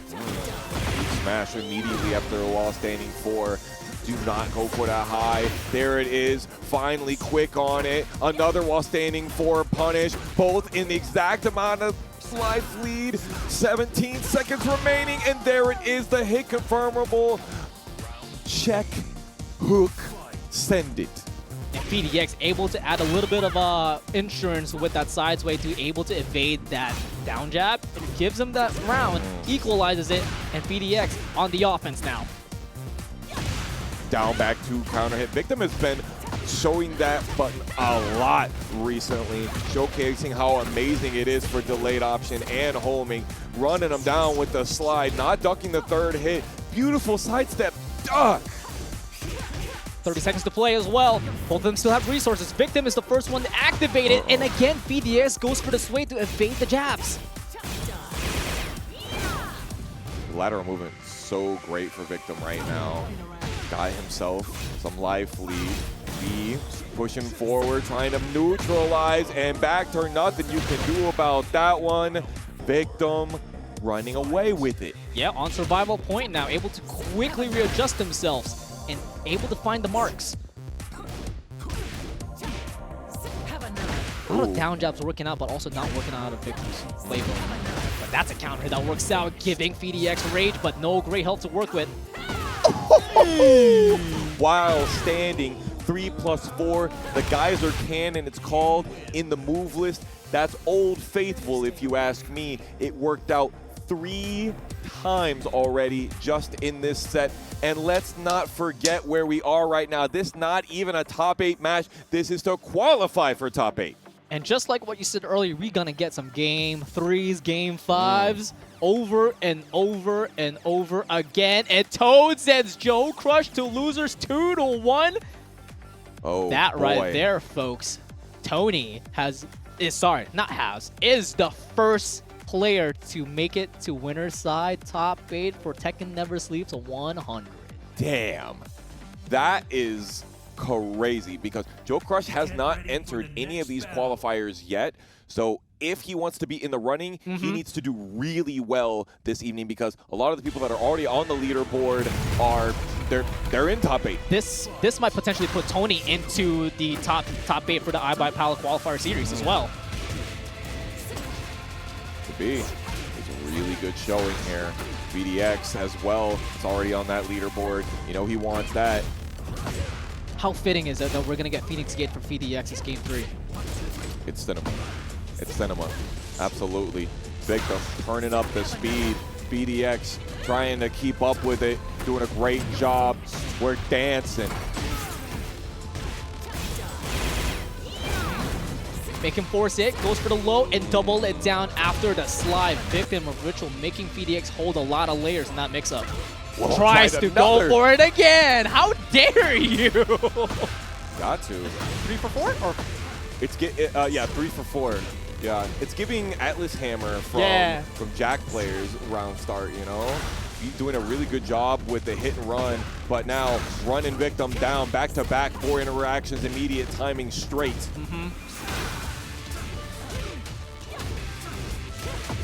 Ow. Counter hit confirmable. Gives him time to activate Heat, but PhiDx able to down jab to stop Victim of Ritual's tracks here. 25 seconds left to play, and Victim's gonna go for a lot of chip damage. He's trying to regain some health, but beautiful backdash out of PhiDx. Yeah, interesting. Victim did not go for the heat dash after the QCF2, and then the 4, 3+4, 1+2 got whiff punished by Phi in the middle of it. Excellent execution.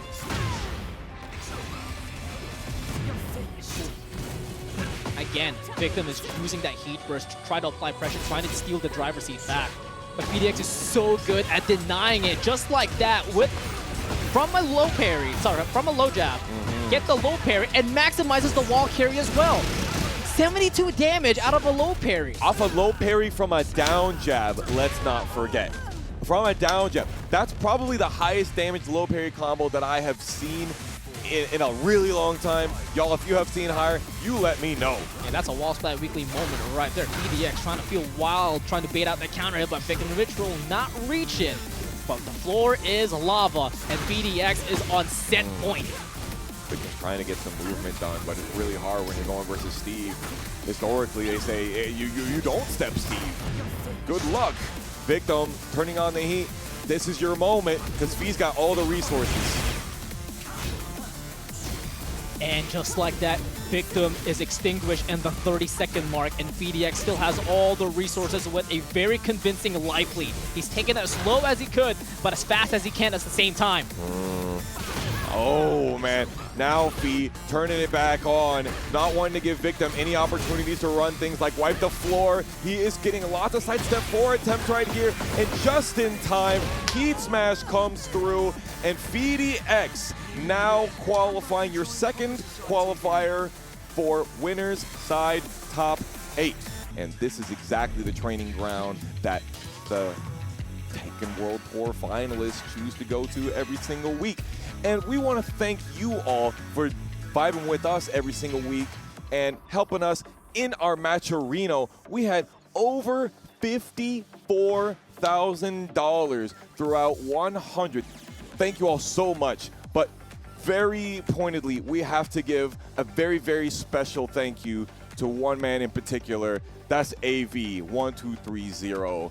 Thank you so much for all of the support that you've given. Though both absolutely firmly planted, KingReyJr at the top of it, trying to gatekeep as much as possible. He will not be around during our finals week next weekend, but he wants to make sure that the right people are. Number 17 versus lucky number 7. Cheeseyoni is trying to make a name for himself, trying to take KingReyJr out. As Junior has explained, that this is a matchup that he absolutely hates while playing against Asuka. Yeah, he talks about how hard it is to be able to run down characters and be able to deal. Look how many of those down 1+2s have already whiffed, and KingReyJr still staying composed in the face of adversity. Miss palm thrust, heat dash to finish it off. Let's see what Cheeseyoni got to be able to bring it back here. Starts off with the 4-2 chainsaws, and KingReyJr just cannot hit a low on this man to save his life. And that's such a huge playbook out of Junior. Now he's going to try to force things out with the charge up mids, but Cheeseyoni is just backing away, making KingReyJr whiff! It's going to make him watch his mistake as Cheeseyoni charges up on the low as he walks around him. Oh! That was beautiful execution. You do that any later, you get absolutely nothing. But now, with the heat dash, Cheeseyoni missing the whiff punish attempt, giving KingReyJr the opportunity to come back. Yeah, Cheeseyoni though realizes the situation, goes for the armor, trying to push Junior back in, but will go on to activate that chainsaw hell sweep. That 3-2 has a little bit of difficulties with range sometimes, but Cheeseyoni has figured it out. Ooh, the big trade, but can't get the dash up jab, and Junior gets the knockdown. Yeah, no profit there for Cheeseyoni, but KingReyJr trying to get all the credits in. Slow pokes, but big damage outputs. 40 seconds left to play, and Junior's trying to catch Cheeseyoni step in here. Talk about slow pokes. Which one's going to be the slow king? Who is in whose mind right now? Oh, didn't believe in the option. It didn't look like it either, so Junior's definitely valid for that, but Gotta keep in mind here, Junior is very much still on the lead. He cannot lose his cool. 20 seconds to play, and Cheeseyoni has no resources to work with. Sidestep block really not working out for Junior. Looking like the sidestep for Asuka. Maybe needs a little buff right there. Hashtag buff movement, says Landon B. I'm a believer. But the Dolphin dive just cannot hit that button. Not even a spacing thing that time. Cheeseyoni saw it coming.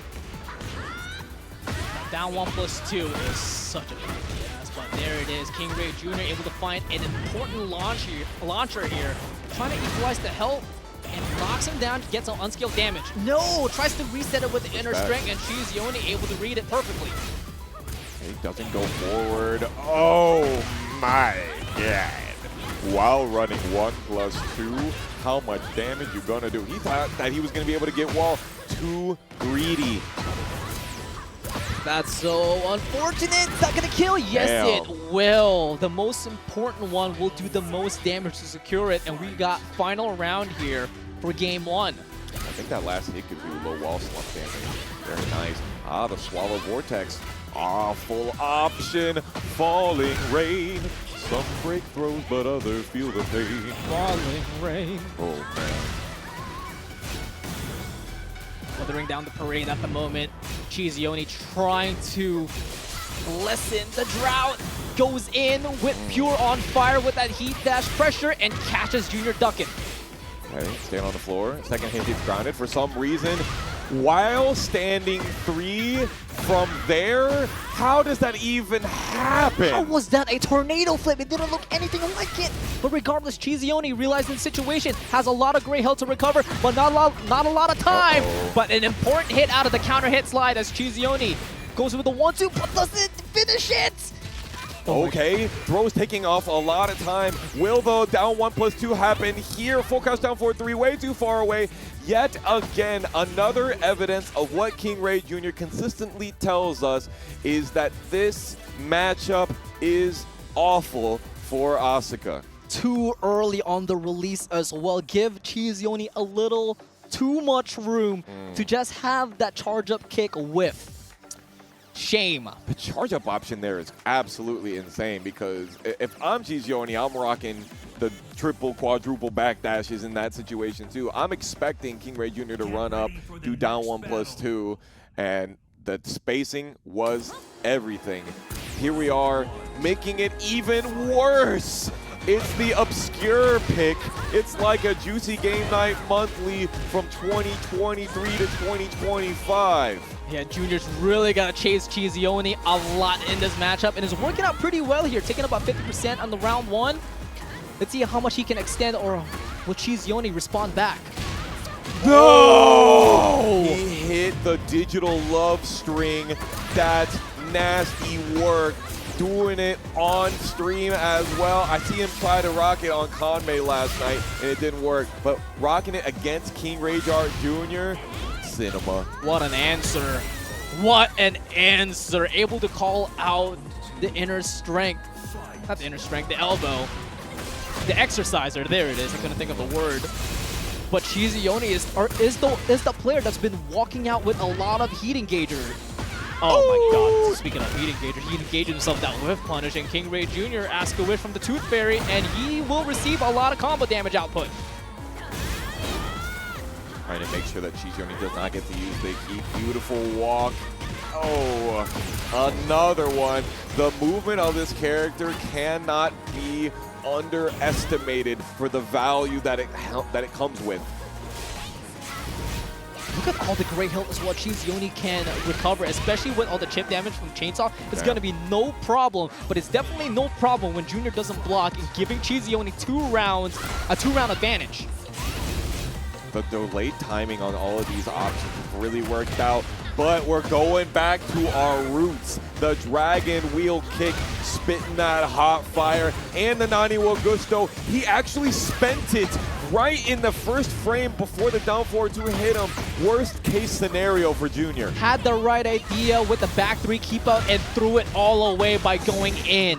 Cheeseyoni shows you why you're supposed to be backdashing against me with 2 beautiful with cannot speak. Two beautiful launchers. Bro, looking like we're spitting butane even. KingReyJr's life bar on fire right now. All of that life and has the 20% extra damage. Can he use it properly in the next 10 seconds? Yeah, but the thing is, he's got to do it fast because Junior regained all the health back so quickly. And using that Rage Art with the namesake of KingReyJr Jr.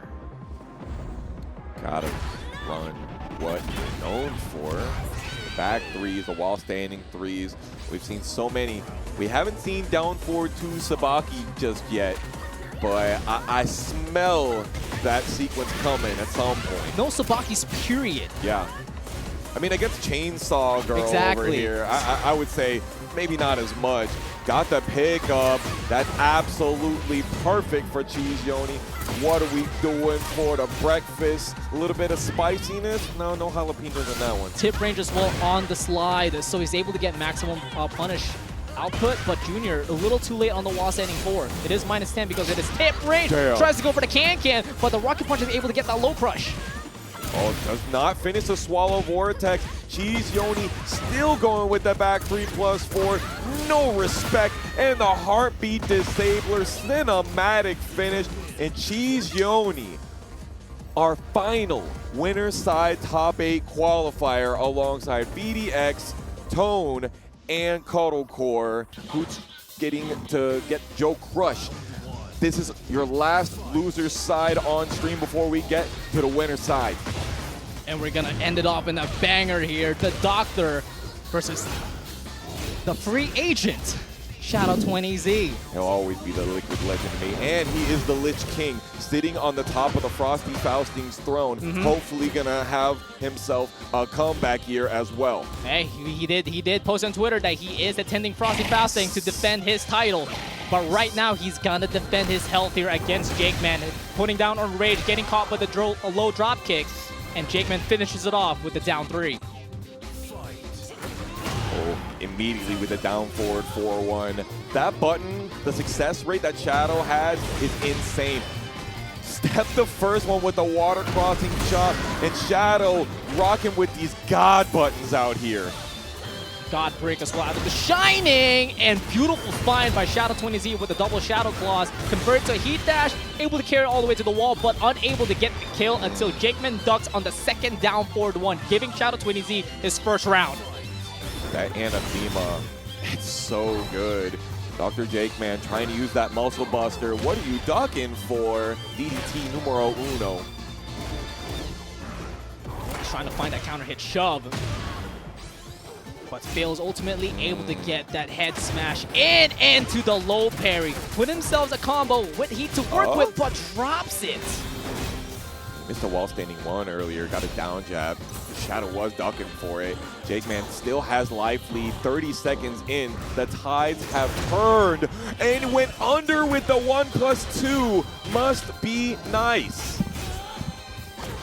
Able to escape a lot of damage there. Shadow20Z able to get the heat, but unable to provide any output afterwards. 10 seconds left to play, and his heat is running out, but he does have Anathema to work with.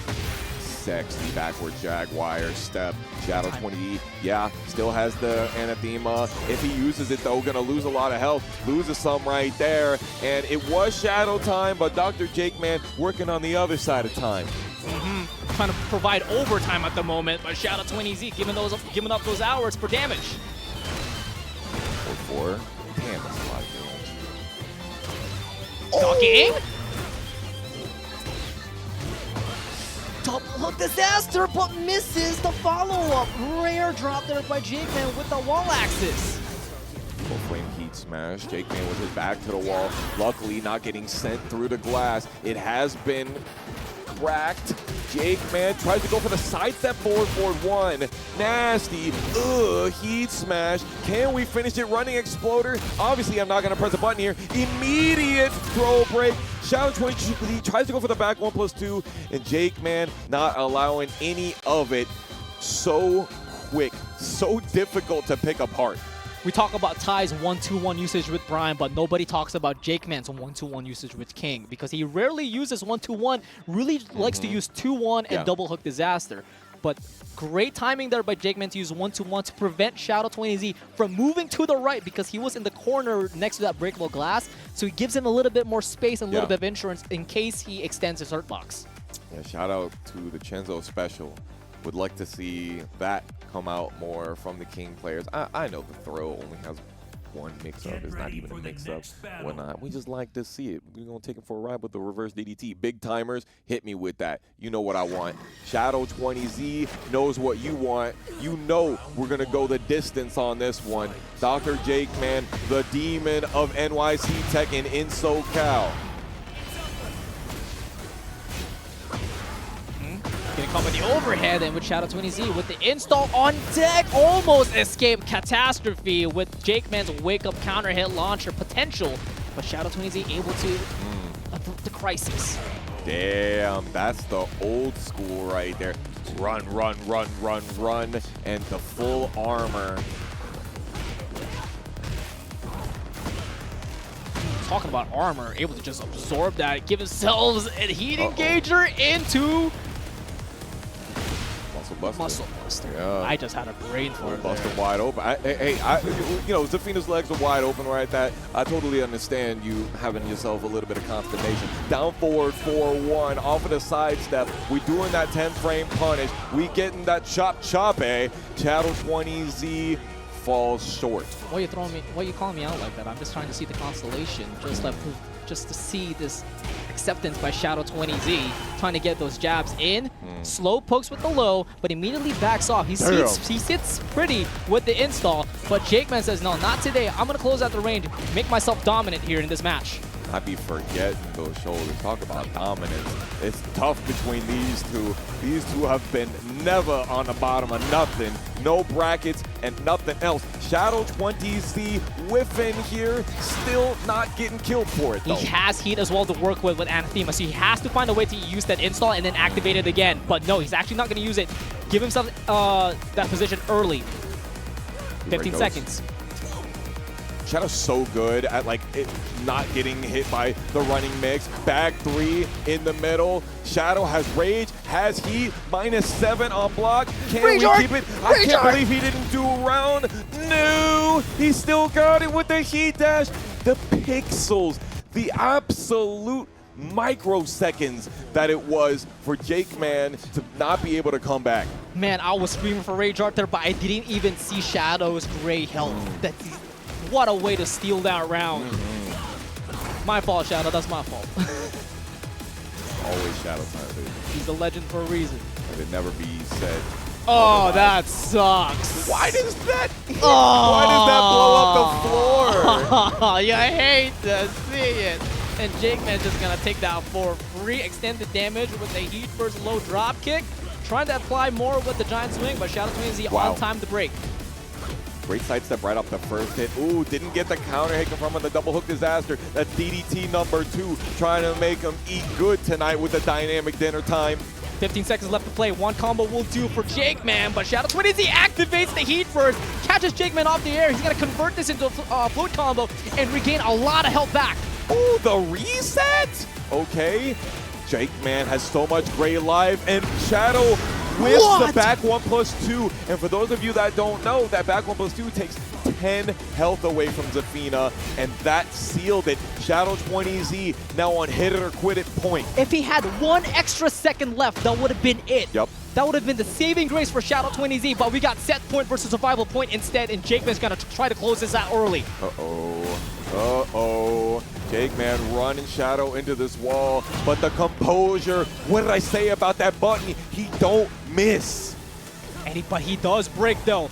Shadow not able to break that time. I may have given that commentator's curse, but he's gonna get that 70 damage output. Magic Pixel situation, down 3 into the alley kick, and JJBreeze takes a walk to victory lane and eliminates Shadow20Z out of Tekken Never Sleeps 100. That's big. Let's talk about our champions that have earned their victory. 4th most TNS wins showing up right here, and that is going to go to our boy, mid-best's own Machine Gun Wizzy. Let me tell you about one of the best commentary I've ever had was watching Machine Gun Wizzy. For the first time. Watching for the first time, but also commentating with Tento. against Joe Crush and everyone else with how clean he plays with his Dragunov. Just So simple clean. down twos and also the way he baits out the 1-2-1, bro. Yeah. It is beautiful. Yo, Wizzy, His movement. I missed you. This It's time. is brotherly love. time. It has to be done. It's not a team kill, but it's a team kill. First big counter hit goes to Tony. And folks, let me remind you, we have officially stepped foot in top 8. This is winner semifinals. And these two players are definitely setting up the mood for this match. Get out of Portal here. payback. Deep dash on that forward 1+2. Gonna try and save this as much as we possibly can. Doesn't get close to that wall. 3+4, 2 whiffing. Oh, a lot of great help, but no heat to work with PhiDx. 20 seconds, but time has run out as Tony able to find a confirmation with those machine gun punches. Damn. Hey. Being very conservative right now. Now putting it on. Ducking under while standing one. Hits. And, oh, I love this combo into the corner. What's the combo on the wall? Doesn't want the best. Oki, 103 damage is close to our high score for the evening. A deja vu situation here, PhiDx. A lot of great help to work with, but a magic pixel situation. A dream could potentially happen as he's able to evade the jabs. But PhiDx trying to get that VDP, but no succession. Yeah, that was not the correct punish for the up back one tragedy for PhiDx. Man, off axis to the left, still get hit by chop. You're at least not getting counter hit. Phi sitting there in the peekaboo menacingly. Okay. Oh, unable to break the grab. 50-50, and that's going to reward PhiDx a wall splat to work with. But the way that he's just backstepping out of all these wake-up options has been so clutch for PhiDx tonight. So talk about clutch, talk about W's. The man to my left giving a $100 contribution to the match arena, Lucas. Thank you for making this TNS 100 into a 300 into the prize pool. And PhiDx seems like he's got a power-up after that one. Dang, man, we hit multipliers right now. Orbital pretty early from Tone right here. PhiDx just going for those flicker hooks, but nothing doing. 3 in a row. I seen it before. You've seen it before. Let me give you some more. PhiDx that is able to find a confirmation again out of the heat dash. Oh, he's able to sideway out of the heat smash, but he doesn't close out the range. He lets Tony come to him and let PhiDx go wild. That was crazy. Phi doing the little bachata shuffle on the backside there. Snake Edge in my winter semifinals and PhiDx not killing him for it. Sounds like a winner semifinals to me. Yo, Damn. yo, Tony, let me see that taunt Snake Edge real quick. Come on. I need that. Ain't no punish on the 2-2. Both of these guys are picking each other apart. Quick spin to Tony. Not able to get out. Doesn't have Snake Eyes. What? 5 Fox Fury must be nice having that super duper activity. Yo, I know y'all about to scream in chat about that one, but he extended his hurt box. He really you did. know? That jab cost him. Please, please, fix the tracking on that button and many others.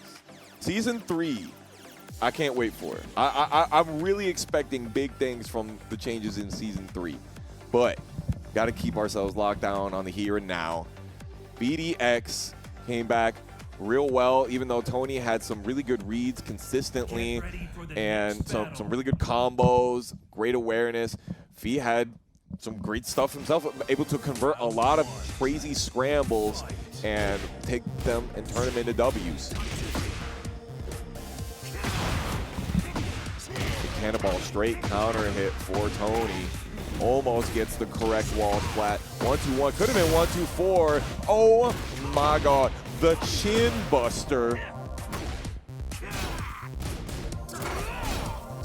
So far, nothing much, but until then, PhiDx falls down to Tony. Up back one into up back one. That is certainly an option. We go punishable into punishable. Okay. Damn. He's so good with those counter hits while standing threes, man. Okay. He's been consistently going for the tech combo on the wall, just not trying to go for tech catches. E going straight through the power crush that Tony went for, trying to get rid of all of the heat. And using that last heat meter for Immortal Payback, just in case he comes up the jab, but Tony still does have Snake Eyes on tag, tries to go for the Shoryuken, and Tony very patient awaiting it out. Abe drops the combo, but PhiDx doesn't commit on the duck after down 3-2. Tony's in there with all of that life lead, but look at all the recoverable. Jab, Immortal Payback. Love it. Tony mounting this comeback real quick. Yeah, he was waiting for that one. Fiending. Now Tony's just gonna back away, hold back, have position advantage for PhiDx, but he got the Snake Edge crush. That was the reason he got baited into it.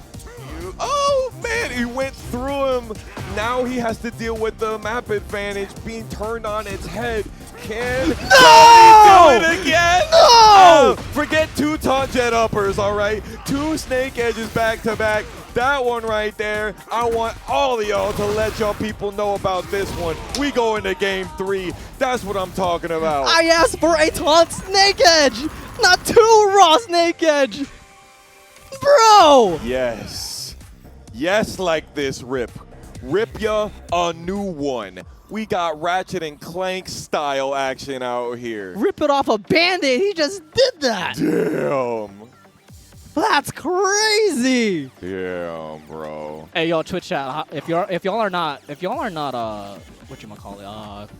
that, I don't know what y'all doing. Please help us. Help us, y'all. You know that's gonna go into the content highlights of either Tones or Fees. Yeah. Hello, YouTube. Yes, sir. Hello, YouTube, indeed. And we are running it back here, back on the boat.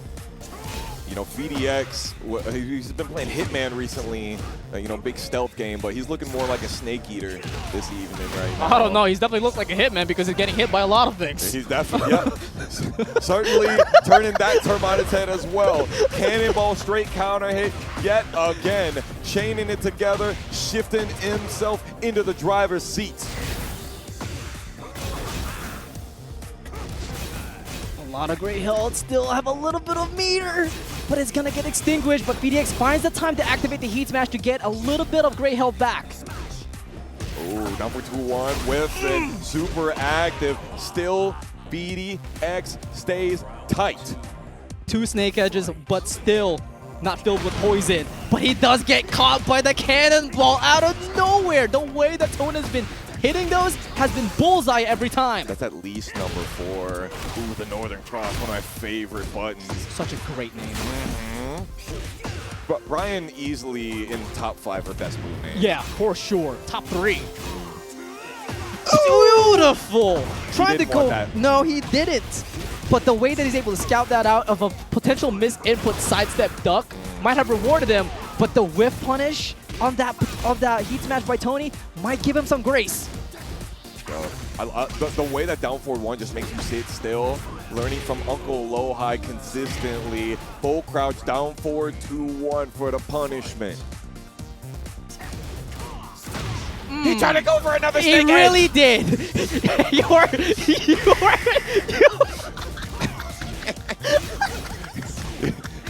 I don't need a PC, man. I'm trying to go for clips, man. I'm trying to work on this YouTube right now. Brother. Tony seeing the option yet again. Another big wall standing 1 call out. Come on. Give it to me. 30 seconds left to play. Has a lot of heat to work with, but full sending that wild man. No counter hit. Tries to go for a Requiem heat dash, but no connection out of Tone's side. He knows when them hatchets are coming. Oh, I'm definitely going to block off of that. Thank you much. Shoryuken finisher. And PhiDx 1 game away for a guaranteed top 3 finish. Yeah, he tried to go for the Tone special on the round start orbital, but PhiDx will not jab on the round start. Instead, he's going to backdash out of there, able to get a couple whiff punishes. The Billy Club. Oh, finally whiffing. PhiDx is not getting a lot of like launch off of the whip punishes, but very common for Steve. Forward 1+2 off of the peekaboo, still catching him. What a fantastic convert, but is PhiDx gonna do one of them? Can it be? Oh, no. Remember what Tone's great for is that setting the move with that 1-2-4 counter hit, and that's 98 damage out the rip, leaving out on the magic pixel, and finally Phi ducks and commits on the down 3-2, able to side sway out of there and get the W. PhiDx snakes on through, despite the snakeage that he has 8, but he's the true slippery one here in this matchup. And a couple people vouched me, and that was it. That was history. Always the community that pulls you out. They see grassroots out here, you all. Let's see who's got their feet firmly planted on the ground here. Alisa mirror match. I know you guys are going to want to keep your eyes glued to this one because they know the counterplay of each other's pressures, so look closely.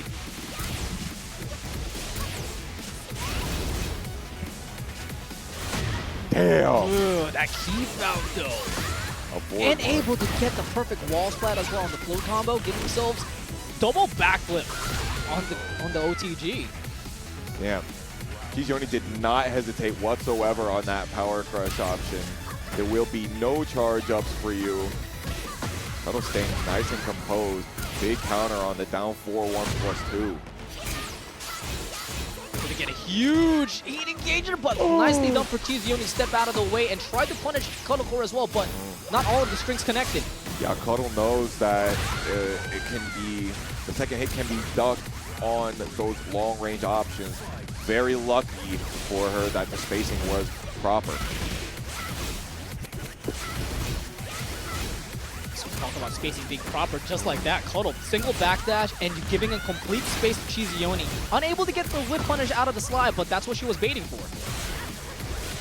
Timing reads. Cuddle is very conservative about using these buttons, and the down 4-1+2 yet again counter hitting.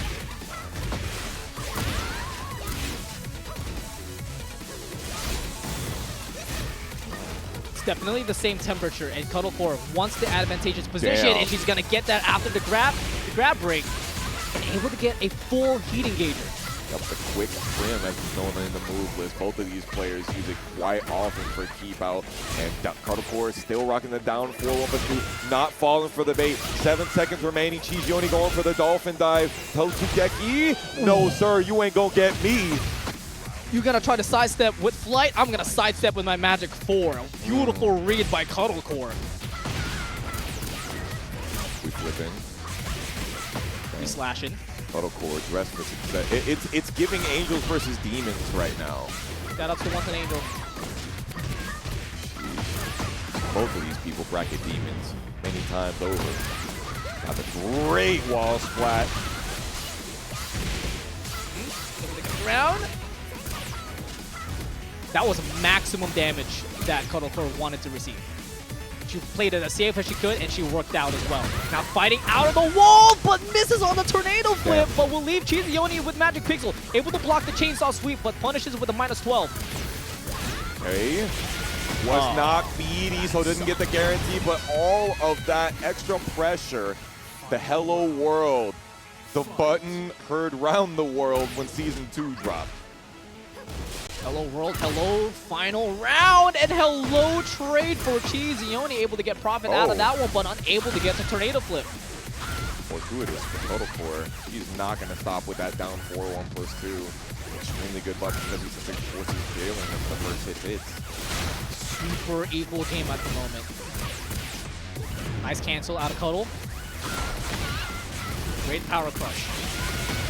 See the data acquisition from Cuddlecore paying off. Doesn't get the wall splat, but still rocking it. Deal or no deal. Cuddlecore 1-0 versus Canada's own Cheeseyoni. Could be anyone's game. Really could. I love the way that they're both playing super identical, challenging on their frame traps, stepping the same way as they are, and also using the same tools. Yeah, this is kind of one of the things that KingReyJr talks about when he plays the Miary. He's like, oh, I don't like how they'll use the button and it makes me feel like I need to use the button, but better, like kind of an ego thing. And I don't think that's really happening here. I think Cuddlecore and Cheeseyoni using these same options, like these are the best buttons we're rocking. But it's the speed, it's the interactions per minute for, that each other is forcing on each other that is very massively different. The aggression from both of them. Oh, that's an obscure moment if I've ever seen it. Backdash, back 4-4. We used to count those up as We well, did. man. We missed the GOAT. Shout out to Devontae. Punish! Nicely done for Cuddle. Has a chance to close it out with the perfect as well, but whiffs right in front of Cheeseyoni. Nicely done to go for the low launcher to maximize the damage. Woo! Ducking under there. Cuddlecore definitely made a big mountain of a life lead. Cheeseyoni not getting the whiff punish quickly enough. Damn. Quickly enough, but what a way to react out of that quick trim to get the while standing too. I'm not falling for that. Whatever you're trying to do there, you can do that away from me. Tell you what, nobody would do that string without doing something dastardly after it. Cuddlecore getting hit by the while standing too, and the extra, unique getup. Doesn't go forward trying to pick up the combo. I don't think that's allowed anymore in this game. Just wants to go for the advantageous position to activate heat and potentially regain all the gray health back as well. You can still do it, but I think Cuddle was like, you know what, I'm just going to take what I can and not go for it. Because the execution on it is definitely difficult. Not so with this.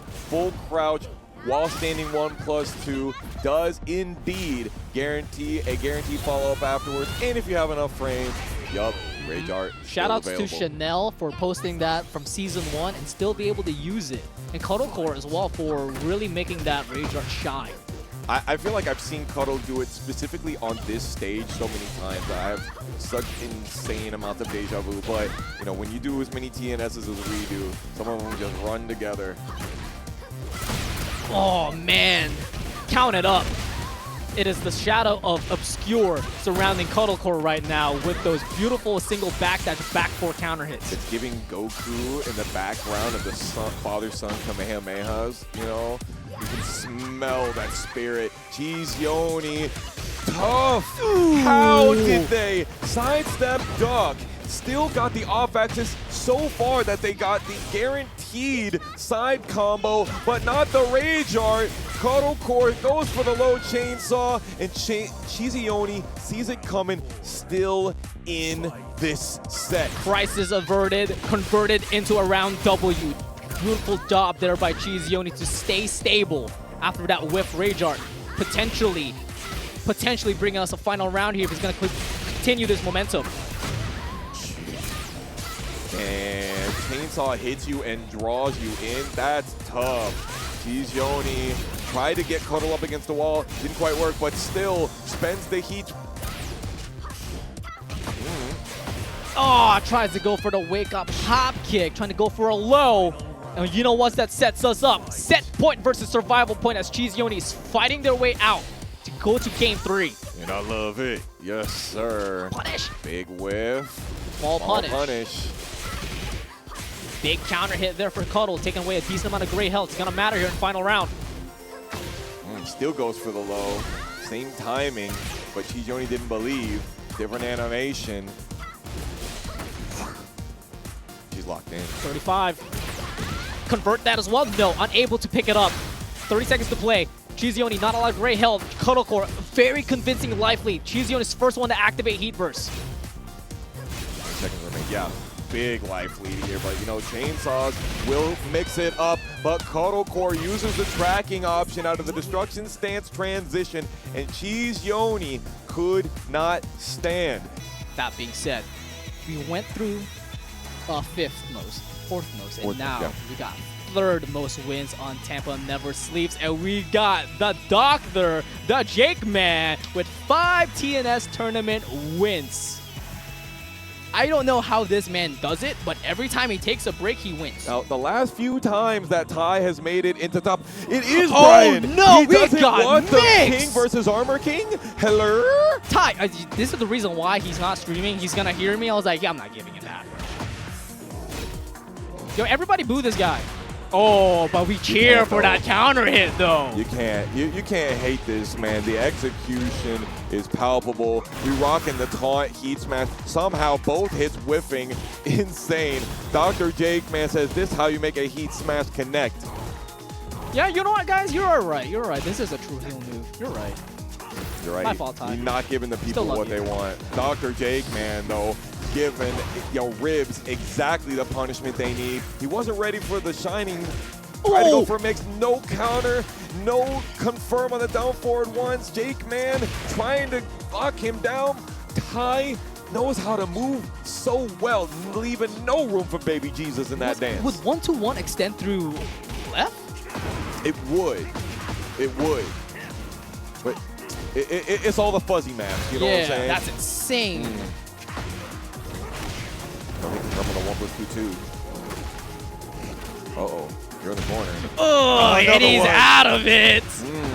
Big 4-3 counter hit. ×2 in the high wall splat as well. Get the best OK you can. Uses the kip up to get out. Oh, he ain't getting out of that one. Another counter hit. 1-2-1 for a tie, and that's gonna do with those machine gun punches. He reloads into round 3. I love how often we've been getting this stage and getting to hear Tiamat. It's so amazing. This has just been such a great night, y'all. Oh. Beautiful bait out of Ty. Punish. Perfect whip, perfect spacing, perfect punish. It's a -14 option. That makes it really good in this matchup. Ballerina spin does not allow the wall splat or the balcony break. JakeMan is out of there. 30 seconds to play. He has the life lead here. First one to extinguish the heat with the heat smash. Nice sidestep duck into the wall, setting 2-2 punish out of JakeMan as well, and catches him ducking and able to connect the DDT, but will not connect the kill. 20 seconds left to play. Misses the middle sidekick, and JakeMan able to get that whip punish. That down back 4 from King, super long range. Ty blocked it, but just did not have a button to be able to get the punish. Super long range. Still break that 50-50 somehow. Breaking it. Seems like we're about to break through the wall. Ty able to get the hit confirmation. Wall splat. Tries to go for the down 3, but JakeMan rolls out of trouble, but gets caught by the mock kick. Got the shove. Eats a little bit of the float. The most important piece of the damage. Finally, you're getting gripped up. Can he do it? No. Goes for the Dragon Sleeper instead. Played it safe. Thinking it was going to go for the RDC, but Ty unable to get the right break. Ooh, 1-2-1, and if you know, you know. Real ball knowers know. Third hit of 1-2-1, sidestep right every time. I remember back then that used to be the biggest exploit in Season 1. Was it Season 1, or the early Season 2? Sidestepping left on the third hit of 1-2-1. I remember that used to be the biggest thing. You don't remember that? No, my brain is off on that one. I thought it was always sidestep right. Or it depends. Yeah. I don't know which direction, but you remember how 1-2-1 people would complain about 1-2-1 a lot being unsteppable? Yes. And Armor Kings is delayable as well. Not steppable if he doesn't delay it. Anyway, not important in this matchup. But does get a counter hit like in Tekken 7, it does. correct? Yeah. It does. We're back on the urban square. Evening time. You know it's gonna get neon lights. Dr.TheJakeMan really trying to come back here. No counter hit confirm on the double hook disaster. Ty takes advantage of the overextension. Neon lights, but I'm feeling juicy with this combo. But Ty, quick stop there. Letting JakeMan have a little turn here, trying to bait out a couple mistakes, but JakeMan doing a great job of closing out the range and keeping it safe with the counter, trying to bait out some counter hit chubs. Ty is not getting perturbed by this timing mix-up at all. JakeMan is making me feel fuzzy in the head. Big counter hit shove, the first of the night. No wall splat, though unfortunate for JakeMan, but he's able to revitalize here, able to get the giant swing, but unable to get the kill. Really tough with the snake eyes, still 12 seconds. Even though it's Bryan, it would be really tough to get all of that, especially because the 3+4-2 doesn't wall splat anymore. able to bait out the down jab, sidestep to the left, and backdash to get the Requiem punish. Unable to convert into additional damage, but Ty does have heat, but he's backing away as JJBreeze is not phased at all. Jeez. JJBreeze coming back. The Black Bomb Corpse Kick. I like that. We're back on the electric fountain. Damn, the way he realigns with the crouch dash. They should have never game keyed that. But Ty able to get a big cannonball hit. 4 out of 5 right now. Way too far away to get the jet upper. I still had speed. Dude, you ate a lot of damage for that Immortal Payback. JJBreeze knows exactly when to tech and when not, but yet another Immortal Payback to get the wall splat, and that's that. Ty not done with. Yeah, Ty extending gameplay here. 2 big hits there for Ty. Trying to bait out another one here. Trying to bait out some counter hits with these forward 3s. JJBreeze just still not seeing the counter hit down forward 2s. They're coming out in those last moments. Does not heat burst at all. Interesante. Trying to get that Requiem heat engager, but JJBreeze absorbs it and able to get that power crush. How do you know? And able to step the 1-2-1. I didn't get the launch for it. Sidestep hatchet kick, burning us round. Yet another one. Dynamic dinner time number 2. Yeah, tried to activate his own heat burst, but gets caught by the timing with this DDT. But Ty unable to escape the sidestep by the double down forward 1-2. Reasons that we think that maybe the throw system should be changed to make throws a little bit more whiff punishable, because he sidestepped the throw and then did 1+2 to break the throw, because you know, you see the throw come out, you do it. You do the 1+2 break. And 1+2 is a 16 frame startup, if I'm not mistaken. It's either 16 or 17. While standing 2? No, 1+2, which was the option that Ty, got when he went for. He did 1+2, and it didn't punish in time. So JJBreeze got the round. I think it's 16. I could be wrong. I'm usually wrong with those. I think it's 16 or 17. It's one of those. Yeah. That would be lame. Oh no! I pressed a button after I ducked your throw or evaded it, and I still got a punish. That would be so lame if I was moving properly and still got a punish on you. Damn, so lame. Damn. Yo, the boy Havoc in the chat. Tattoo artist, definitely check him out. If you guys want some new ink around Kissimmee area, I'd vouch for that one. Game 3, exactly what we needed here. Evil Arena, maximum chaos, Ty versus Dr.TheJakeMan.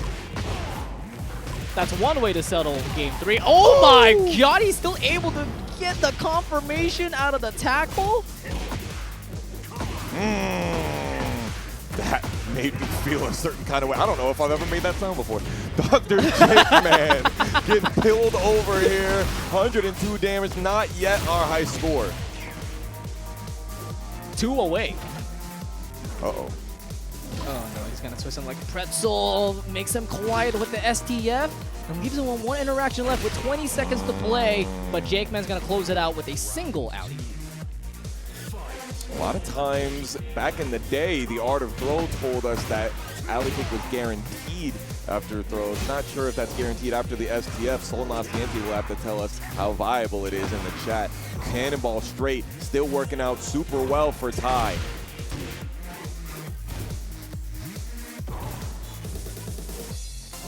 Oh man, I knew it. He knew he was trying to bait that out. I love the way that Ty manipulates his movement with forward canceling and backdashing, trying to bait something out of JJBreeze, and it works out perfectly out that round. Double taunt. It took us more than 8 rounds to be able to get to the point where Ty connected a single time, and then he does it back to back. No duck as well out of the back 1-2, but JJBreeze able to find a beautiful Shining Wizard. Step on me. Big power crushes.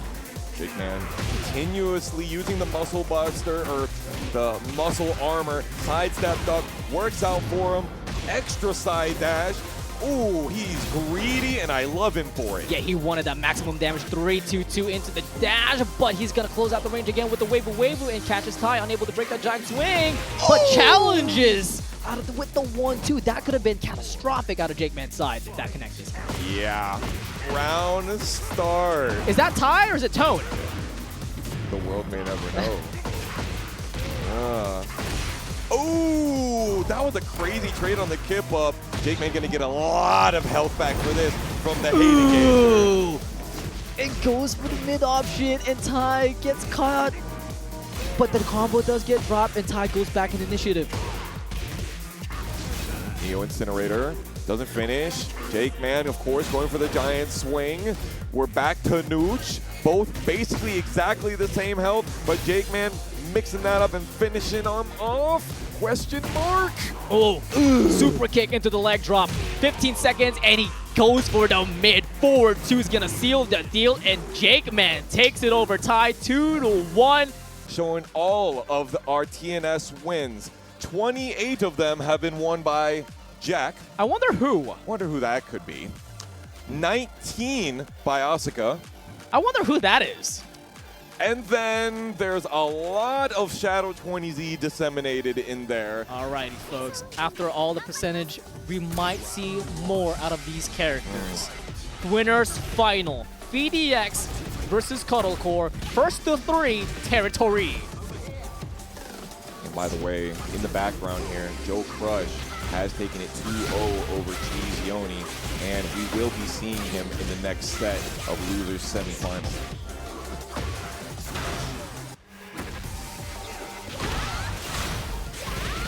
Super calm right now by both of them. Cuddle dishing out a lot of damage, but also small pokes at the meantime. You saw that knockdown at the end, right? Cuddlecore could have gone for the immediate timing option, but wanted to see what PhiDx had under his belt for defense after that knockdown.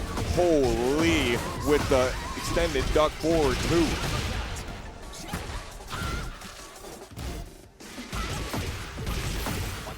One, two again, catches her trying to activate Heat Burst, but PhiDx not allowing her, and definitely shutting her down with the perfect.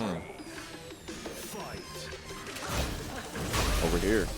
You're gonna duck for me. Oh, you're gonna press for me though. Able to catch timing with the magic full counter hit. Ooh, we're talking about counter hit, double it down with down forward 2 out of Cuddlecore. And V didn't punish the heartbeat disabler earlier, which gave all of this momentum. Cuddlecore, 4-2-1, Heat dashes, no longer launch punishable low. Cuddlecore still is on top, down jab not coming out.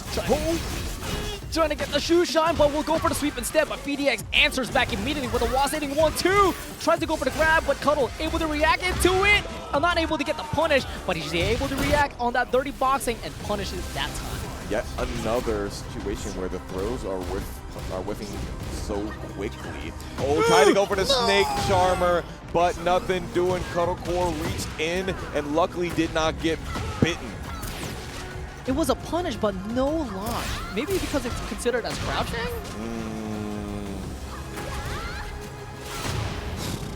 Very evasive.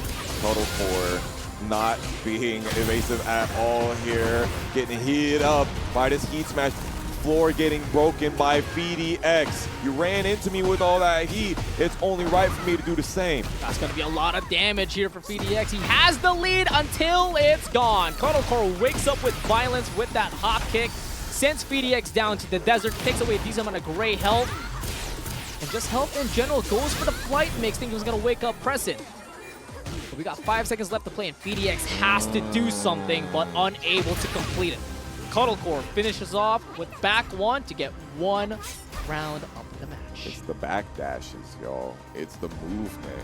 And Phi is having to deal with having the boxing character, you know, extremely good in the clutch, extremely good in that close-knit space. But when Cuddlecore has the backdash, I'll be like the backdash of Tekken A, with her and Zafina locked in, with a single one of those just can neutralize so many of the buttons that Steve has. It makes it a real uphill battle, not to mention like there's not as much 50-50 that you have to deal with Steve when it comes to like low. Yes, if you block the Lionheart stance transition, there's some 50-50, but like the low, Steve don't have lows to be able to deal with Alisa. The risk reward out of the lows against Alisa is not great. Yeah. Yeah, I think I know what you're getting at. Yeah. It's mid-high as opposed to mid-low a lot of time for Steve. Rocket launcher getting snuffed. Cuddle core pushing Phi up against the wall. Luckily, he doesn't have his back to the glowing stuff. Yep. 20 seconds already been passed, and PhiDx looking in trouble, Nice. trying to get himself back in the game by double albatross sweeps. Uh-oh. Ah, unfortunate, but No also duck. no duck by PhiDx. Could have been mid-mid. Cuddle core could have been super aware. Phi was not trying to take that. Oh, chance. Cuddle core getting the great awareness from that wall spacing to get the flow and finish it off. First one to fully send that chainsaw sweep out of Cuddle. Kind of going through the move list right now. Beautiful whip punish there by Cuddle as well with the 3-2, able to get a great lead and a great confirmation. Two? No. No. No, those weren't perfect. No, okay, definitely not now. Okay. No, definitely not a god match. Cuddle core continuously making PhiDx have to hold this dual boot mix and put him up against walls. I got backdashes now. Oh no! Cheeseyoni taking some of that extra spirit, putting it on the floor for us. You're out, but you're not out. Yes, able to break the shoulder grab, but unable to escape the 1+2 and double down a wall running 2, expanding the hurt box when she's rolling, and PhiDx able to capitalize. Yeah, that's a Cheeseyoni because Cheeseyoni loves to use that back 3+4. Yeah, back 3+4. I don't know if you guys watched the other sets with Cheeseyoni, but he was using back 3+4 a lot. That's why I said the Cheeseyoni. Thank you very much. That's a Cheeseyoni special, boys. Oh no. Back turn, able to get full confirmation with a 1-2-1, and PhiDx not afraid to go down and close out the range, but so is Cuddle core. Ooh, nice. Oh, didn't believe in the second one. Damn! But he believed in that one! Hey, big rage art. It's gonna lose. There is no gray life. PhiDx, he burst immediately, of course. Cuddle running in, and yet again forcing the range 0, which normally is like, you know, I don't want to be that close to Steve, but when you got the plus frames that Alisa gets to have after her approach tools like that, it's exactly what you need. And especially with that specific move, that move kind of like keeps you into place. It doesn't really knock you back. No. It Yeah, doesn't right really there. knock you forward. You're just right there, so you just got to hold the follow-up. Especially that she's on heat too. Yeah. 68% of you, or at least 68% of the points going towards Cuddle core right now, looking like the Cuddle core side is up. But never count PhiDx out. Chikarin Slayer, Arsenal Ash Slayer. If you know CEO 2025, 2024, what a movie that was. 2023. Was it? Oh my gosh. Yeah, we're old. Yep. It's you know, I'm a math teacher. I should know numbers a lot better than this. Speaking of numbers, yo, Shogun, thank you so much for the resub for 68 months. Appreciate you, my friend. Hope you're enjoying TNS 100 as much as we are. But damn, Cuddle core's really enjoying those quick trims. Heat engager at the moment. Looking pretty solid here in the first round. Spins it with a back 1+2 heat dash, trying to apply more pressure. Good shimmies. Cuddle core so patient to sit back, sit there, get their distance. Harpy disabler finisher after the 50-50 call out hop kick. Quick punch down to the Lionheart. PhiDx trying to get a quick around start heat engager there, but Cuddle core is not reaching. So PhiDx keeping it simple with these 1-2-1s, trying to get a counter hit down forward too, but Cuddle core nicely on the step out of trouble. Big walk 3-2. Classics. Rocket launcher right back. What? Y'all, Huh? Very, very confused. The armor like started and then finished super early. Oh, and then the wake up low, nothing doing there. Cuddle Core just absolutely chopping PhiDx down. Went for the round start, full crouch down forward too, but nothing doing.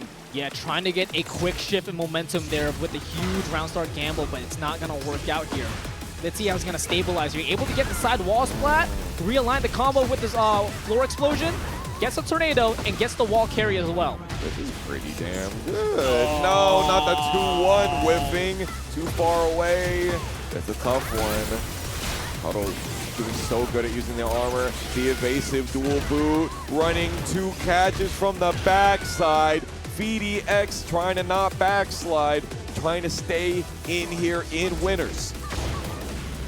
Get out of there. Down jab gets denied by PhiDx with his low parry. Puts himself in great positioning here, but stops the combo early. The pushback spacing trap, it was by inches. Slash on through, but PhiDx has been stepping a lot of destruction stance. Now this matchup goes for it again, able to get the sway and able to get an engager as well. But Cuddle Core answers back by taking out the chainsaws out with heat. Okay, we got the 4-shot in the back, 45 damage. Second hit, the most damaging of the Sonic Fang lands, and PhiDx still in it, still good. Survival point versus set point. No. A tough mountain to climb by PhiDx, but never count him out. But Cuddle Core is trying to shut him out quickly and as dominant as possible. Oh, we're gonna test string. I thought you was gonna. Armor to armor, the slower one wins, and you had to duck sometime, had to get away from it. The destruction stance mix-up has been this dastardly, this difficult to deal with since the dawn of Alisa Boscana, bitch. Loser semifinals. A classic. JJBreeze versus Joe Crush. And he's gonna start off with violence with a counter hit 4-4 neutral 2. Reminder, folks, loser semifinals, it is still first to 3 territory. Okay, finish the string. Joe is dealing with a lot of pain right now. Oh, but the programmed uppercut. I coded that one before you came in the room. Might have been a fast down low, but it could be corrupted as Joe Crush keeps it safe with the antivirus, holds back and able to get another programmed uppercut punish. Damn, your Mog armor is useless against me. Forward 3 into the guarantee. Heat dash Gamma Howl 4. Nasty work. Dr.TheJakeMan could lose this round here, but I don't think it's because of this combo specific. No, he's gonna live. Equal health by both sides. Please don't spring kick. Must be nice. Oh my goodness. Can't wall standing punish with the wall standing 4, the longest range wall standing 4 in the game, by the way, and still. And that's off a 10-hit combo, by the way, String. Can I 10-frame interrupt it?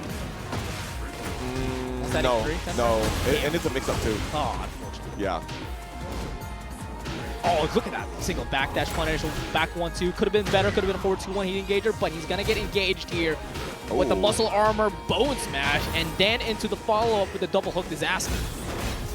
Smash. Okay. How did you backdash that? I blinked, and I was like, huh? At collision spheres, when the opponent moves kind of close to you, the game will push you back so that the characters aren't inside of each other. Lots and lots of situations like that happen. It's really inconsistent. The nuance. Jab to catch the capital punishment. You the one that gets punished for trying that.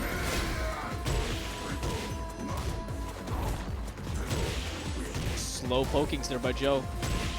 A lot of full crouch down back ones, backing off, doing it again, and then just keeping it simple with 1-2, keeping himself in check with frames. 4-2 to try to bait a counter hit, but JJBreeze not reaching, but got caught pressing by the jackhammer. Doing a really good job using the jabs, using the full crouch low, because the muscle armor just gets totally nullified by the use of those small buttons. 14 frame punish. Everything is coming up JJBreeze right now. Yeah, this round for sure, he's trying to go to that final round, trying to get the lead on loser semis. But you can never count the Paragon Prime Minister out, but you can definitely slam him down. With it being in the air, it's going to get scaled, but JJBreeze had enough spacing to get the whiff punish with the back 3. While standing 3, not working out for Joe there. Bam, DDT #1 for this set. Tried to go for the throw. Armor to armor.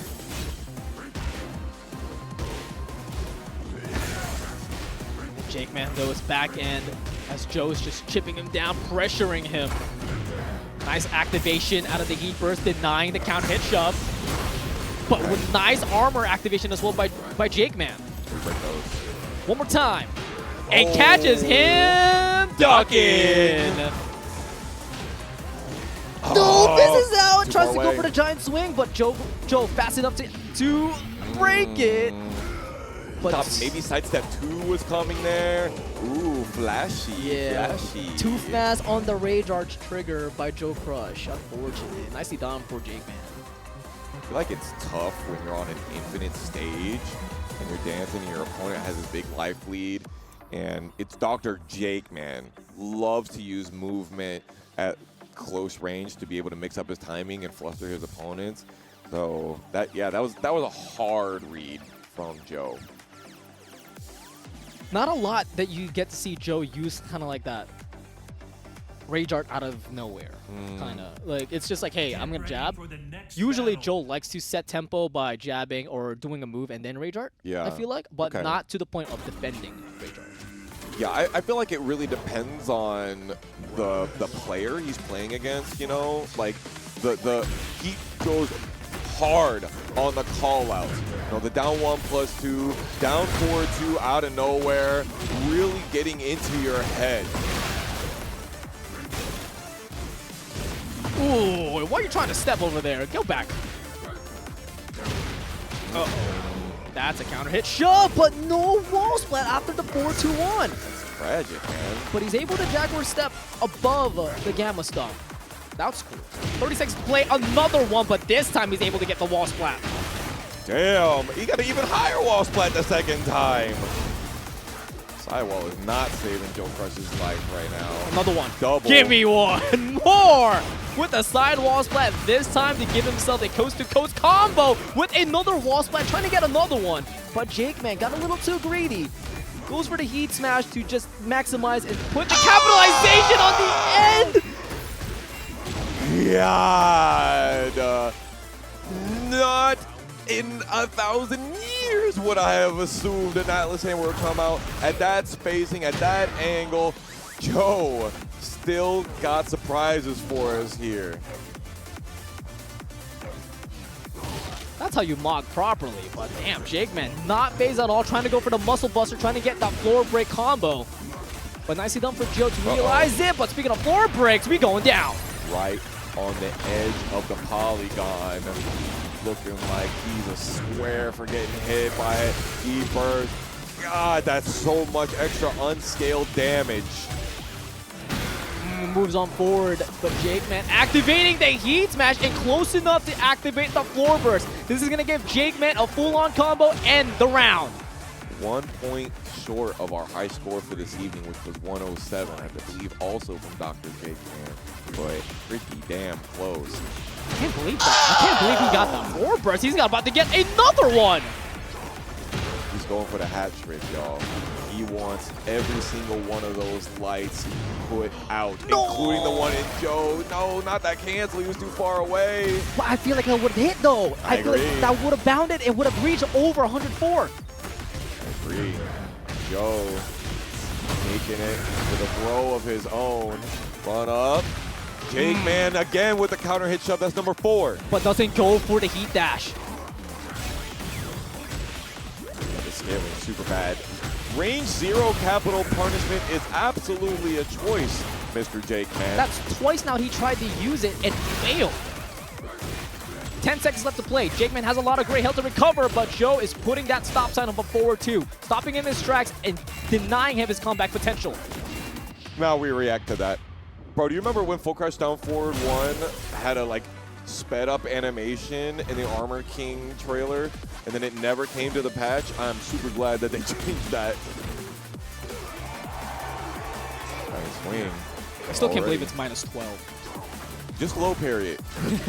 Dude, if you see that move coming and you don't low parry it, that's a skill issue. Speaking of lows, a lot of lows are being thrown out, and Joe Crush has had enough. Able to absorb it and converts it into a tornado. Oh. Damn. Perfect. Had so much time after the strong aerial tailspin. Pushing forward with the tie open blast. The pulse on the floor. Joe is struggling. Absolutely not. He's not ran out of moves on the move list whatsoever. JakeMan goes for the capital punishment. It's about time that that one landed. Rage Art gonna seal the deal. Third time's the charm. JakeMan. Finally, the capital punishment answers its call. It is now equalization or extension. Another one, but this time add a counter hit to the mark. Yeah, even more damage. And y'all, if these guys could get a sidewall and not finish their wall combos, I wouldn't be watching what I'm watching. Joe and JakeMan so good at being the aficionados. He goes for the sweep, double down. Think he was going to go for another launch, but JakeMan trying to step out of it. But Joe, thankfully that heat burst connects, puts him still in the driver's seat. No, sir. 3 times not going to happen. And all of this recoverable life coming back to him as well. Into the corner. Joe getting gripped up, but he's not going to hit the wall. It curves off to the side. But it doesn't matter. Still first to 3, though. They're the first to 3, but that is a very convincing lead by JakeMan. But we've seen Joe Crush over and over again. How many times he's come back with this? He can overcome. He absolutely has time and time again. You don't get the God of Destruction 4 without having clutch in the first of 2. Now, he did lose the first 2 here, but we've seen him come back many times in a reset. And, man, this is tough, though, because it is really feeling like both of these players are going through so many different gears, and JakeMan does not care if his buttons don't work. He just shrugs it off. He'll use a different button. No, he will run capital punishment again. Yeah. After getting floated 3 times in a row. No round start programmed uppercut there for Joe on game 3. Got the Super Bowl early here. Bad Bunny. Looking like a Mad Money after the running exploder. Oh, that's so sick. Yeah, all cash right there for JakeMan. No great hill to recover for Joe. Able to break the wall. Keeps himself in position as well. And able to bait out so many strings out of him. Able to get the Irish whip. Throws him to the other side of the wall. Full-on combo display here for JakeMan. I think he could have caught something a little bit more damage in that Sitch instead of what he had. But Joe showing so much of those full crouch strings, but it's just a little bit too little too late. Wow. Makes him watch his mistake with that full release, full crash, down forward 1. JakeMan. Sorry, down back 1, but JakeMan able to sidestep and punish it with that hop, and he makes Joe just watch it. Yes, it's definitely a Five Nights at Freddy character, but it is a Bad Bunny. You know what I'm saying? Oh my God. And that was a bad Atlas hammer. Sidestep right, beats it. A lot of people will tell you sidestep right against Jack on round start to stop some of those shenanigans.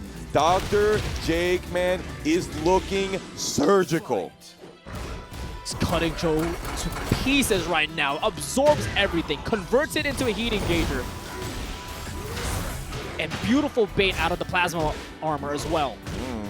Good counter hit so doesn't get the launcher. We break those. Oh, we duck under. Finally, a throw getting ducked and punished. And it had to be the King main. Charge up, defuse, goes back in. JakeMan is definitely charged up, but Joe still not out of it though. A lot of resources, goes for the Atlas hammer, but misses out in the 4-2-1. Able to get the wall spot out of the back 3, but doesn't capitalize.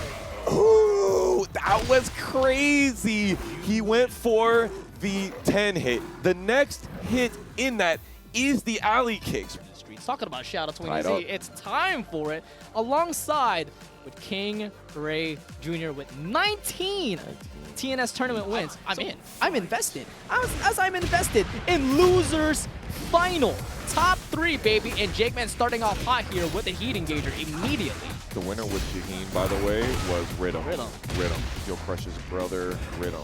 Our coordinator, Dr.TheJakeMan, coming here with the power crush, giving not a single damn. Hello? Just stay on the ground, but he goes in that side. He finds the time to activate heat, trying to apply pressure. JakeMan trying to challenge with the size that 1+2, but PhiDx goes over the wall jump. Now jab into the perfect shove. JakeMan whiffing PhiDx, getting the unblockable guard break rather, and finishing him off. Beautiful round 1. Another counter hit shove by JakeMan. Catches PhiDx present, trying to get some control back, but JakeMan is quickly shutting PhiDx down. Speaking of shutting him down, look at him whip and sidestep hop kick to punish. Damn, he's going in with them drop kicks. Ooh, you don't get to see that one too often. The running lunge after the knockdown. Fire. Breaks the glass, gets him with guaranteed damage as well, but most importantly, regaining all the great health back. 25 seconds left to play. 20% extra damage for each hit because of the rage. Fox, Fire, Fury, finishing. JakeMan running his way out of there. PhiDx not allowing any of that. You're going to get wall splat, and that's that. Delays the combo just to add a little salt into the wound. Make him watch it. 2 rounds up here for PhiDx. JakeMan trying to stop his offense with a kip up, but nicely done for PhiDx to pump the brakes. There will be no more of that. There will be more of that, though. Good counter on the stomach smash in the move loop. There's no way that you're actually smashing the stomach. I understand the PG-13. Ooh. And Pick gets up. the pickup off of the heat burst from the peekaboo for 1+2. And perfect wall splat as well on the 1-1s to maximize the damage output for PhiDx. He has the lead here, but gets caught ducking and gives JakeMan a DDT. And this one is definitely going to curve into the direction of the wall, but not quite on axis. Running 2 heat dash whips. JakeMan still getting hit with the guard break. It's the no mix-up. Now, this is just game 1, right? So Phi is showing this, and JakeMan is saying, fine, I can see what you're putting down right now. Let's see what game 2 has. Are you going to keep going with those same highs? Because eventually, I'm going to sniff one of those out, and it's not going to be pretty for you. I like the chat right there. JakeMan says, ICFC 2023 top 16 match, no way. And PhiDx responds with, hey, that's a throwback back then during COVID, man. I think that was for ICFC seasonal finals. Dude, isn't it crazy? Like, these guys have the memory of how they felt in that moment so much. They know exactly the year, the top this, the top that, man. They are in each other's heads forever.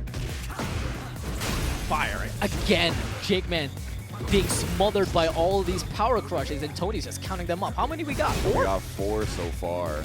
JakeMan trying to fight his way out with the while standing 4 from the crouch dash, but PhiDx smothering him. Ooh, interesting option. I see Don to tackle out, break, tackle. Oh, unfortunate for PhiDx here. Trying to go for a quick low, but JakeMan able to read with the low parry.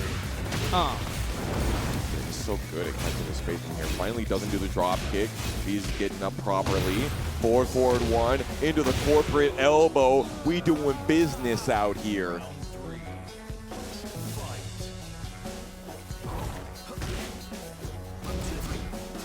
Yeah, the percussion is giving good vibes. Oh, and you know what else? Speaking of the good vibes. 35-person raid from Amongst Shadow. Thanks for popping in here. Hope you're enjoying the rest of your night. Hope you had a great stream, and welcome to TNS 100 as PhiDx trying to activate a little charm there, but doesn't evade that. Muscle armor in the Jaguar run. We're spending heat like it's going out of style. Inflation, yet another dynamic dinner time. Dr.TheJakeMan liking that one tonight. On match point here, trying to equalize the score, but another Lionheart backs away there out of PhiDx. Give themselves an instant tornado launcher and carrying JJBreeze all the way to the wall. Massaging. He's been using QCF2 a lot in this fight. Ooh, Snake Charmer, but didn't have the frames to be able to let it loose. So much damage taken from the jab string. Yeah, JJBreeze just absorbed that like it's nothing, but it's gonna matter as PhiDx able to find a clean bullseye with the back one. Once again, we're going to a final round situation here on game 2. Love the Ed Netty counter hit. My favorite jawbreaker. Yeah. Talking about counter hits, we got one more for you, Tony. Oh, the PDP makes his return here at Losers Final. A clean hit for PhiDx. He's going to convert into a wall carry, yes sir, and knocks him down. Uh-oh, the clinch. Oh, King players not being able to, no, not the PhiDx combo. Here comes the PhiDx offense, and he's gonna take it cleanly and dance around ya. 2 games to none. PhiDx looking confident here in Losers Final. Down jab whiffing there. One of the quickest options that you could do, but sidestep weave extremely, you know, evasive. One of the most evasive things that you can do in this game outside of sidestep right AOP. Phi locked in. Yo, it's scary when PhiDx is locked in at anything, man. Like the amount of progress that he just that he just presents for us, it's insane. When like he's already good as before, but like the way that we see him evolve every single week. It just goes to show, y'all, when you can get over your own crash out, you too can succeed. Like the man, PhiDx, just lock in. Wait, Dulsan or Low High said just play Tekken? Yeah, Yeah. just play more games. I think it was Low High. Like, you need to stop worrying about any of that. Yeah.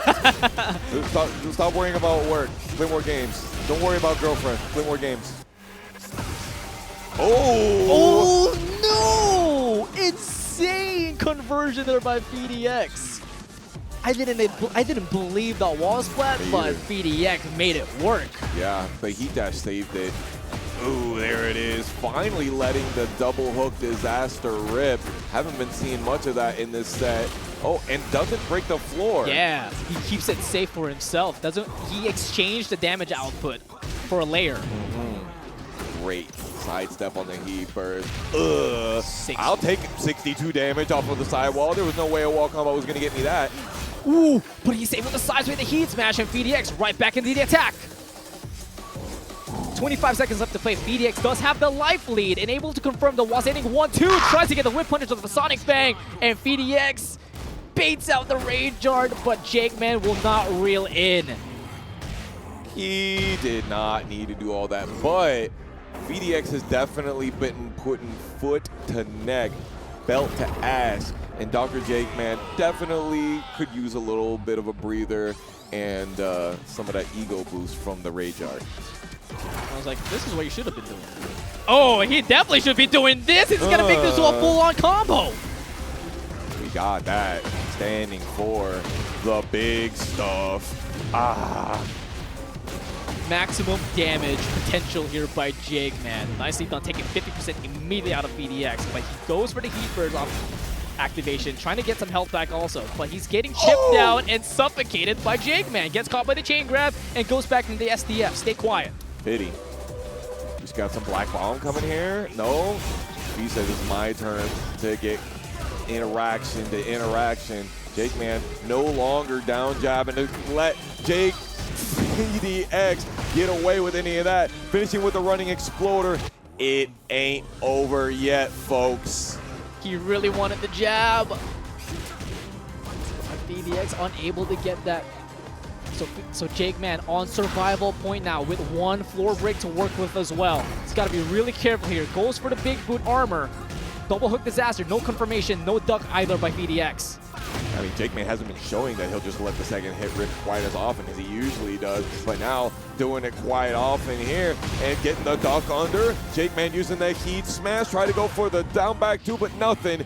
Double backdash ReyJr is quite the option, but PhiDx not falling for it. VDP times 3.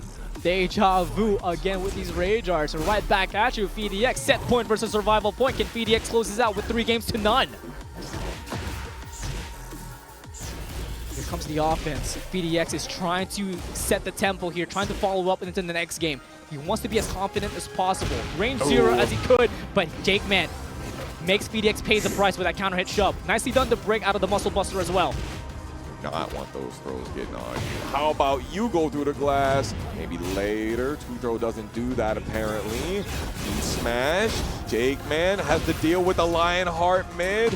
Oh! With the pickable down 1+2. One final opportunity. And Dr.TheJakeMan goes for broke with the 4-4 neutral 2 at range 0. And PhiDx in Grand Finals, the most winningest, player in Tampa. Tampa never sleeps with 29 tournament wins, bro. Remember when he would just win every single week, and it was like, oh my god, it's finally time. It's finally time. Yeah. Nope. Versus PhiDx. These are the people's champions right here. And we're going to do it right in sunny Madagascar to get it started. And already the counter hit throw making PhiDx take first blood. Eyes locked in, folks. PhiDx has to win another set in order to win the tournament, as Cuddlecore only needs to win 1. And Cuddle looking pretty dominant already, taking away about 30% health out of PhiDx. Kind of play as slow as he could, trying to get a couple chips down while he still has all the resources to work with. He's really enforcing the Lionheart mix consistently, working out so well. Cuddle with the power crush, always knows when to lock those down. Go for the destruction dual boot transition into the low, and that's all she wrote.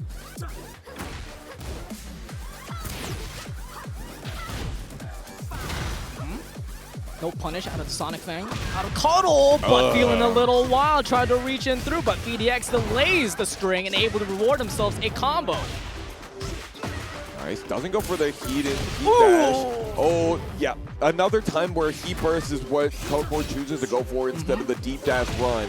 PhiDx catches the Death Marionette and the star shining Steve Shoryuken here. PhiDx with the PhiDP once again. PhiDx, PhiDP, PhiDW with that one, able to secure themselves a round out of a very clean sequence. Counter hit, trying to activate a little bit of armor property there, but Cuddlecore gets caught. One more time though, catches PhiDx off the air, unable to get float combo, but Cuddlecore back in the driver's seat, trying to apply pressure. Duck, but not quite able to get the vote. Carnage afterwards, that's 2 throws unbroken by Phi.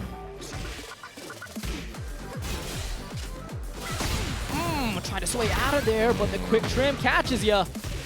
Yeah, unfortunately, in the weave, it looks like he's kind of ducking his head off to the side, but more of an evasiveness than an actual high crush causing that one.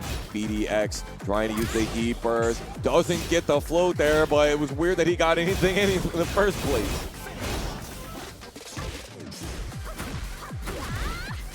10 seconds, Lionheart gamble, but will not walk out with profit. Nicely done for Cuddlecore to keep it frame tight and keep her safe. Man, these power crushes into the destruction stance, she just knows when to rock them. And Phi is getting blown up by these lows, but not yet pressing and getting counter hit launched, so we like that. Yeah, we've been through a lot of high crushes here for PhiDx, trying to get that huge big counter hit, but we'll get a big armor break. So quick, he was able to recover from the whip from the 2-1. Beautiful execution. Phi rocks the machine gun punches forward. Oh, that's a lot of damage from the down forward 1-string counter hit confirmed. And a lot of great health to recover, but it doesn't even matter. Destruction stance able to find its mark, giving Cuddlecore the wall splat and finishing off with the ReyJr. Cuddlecore gets the first game in Grand Finals. Damn, that was the moment I really thought Fee was coming back right there. I believe, man. I believe. He had it in the bag, but Cuddlecore with so much composure, she makes it look, I'm not saying like it doesn't look like she's playing the game like it's some computer, but she looks effortless. She looks like she just knows the options. It's like you're playing T5DR Ghost Battle. Yeah, the way I think I mentioned this earlier, but the way how Cuddle plays is just like her decision making is just super quick. Yeah. She knows what to answer, and the way that she likes to answer with her problems is to be the safest as possible she could. Yeah. Sorry, stutter those words, but you get the point, right? For sure. And also it's just like quick reactions. Yeah, another one of these counter hit confirmed. Down forward 1-2-2. 60 damage. It's so much for a single string. All of it Black Life, by the way. Another magic forward, catching the Fee, weaving out of there. Now Fee, a lot of time to work with, but not a lot of health. Ooh, yeah. Definitely seeing a lot of those on-block situations where you're like between 0 and 5 on block, and Fee will go and weave off to the side, and Cuddle is like, he ain't doing that with this button. Nicely done, able to block the slide, sending 1-3 just to get the optimal punish. It goes for the wild man, but Cuddle doesn't go for the launch, even duck the high. That gives PhiDx a little bit more room to work with. 2 guard breaks for PhiDx here so far. Nice sidestep block to be able to get out of that. More shimmies. Cuddle fighting her way out by just using the forward 2, and then finishes the string. While standing 1-2 finishes the job. Decides to challenge on the incoming, able to get hit by the shoe shine, but wasn't afraid to fully send the 1-2.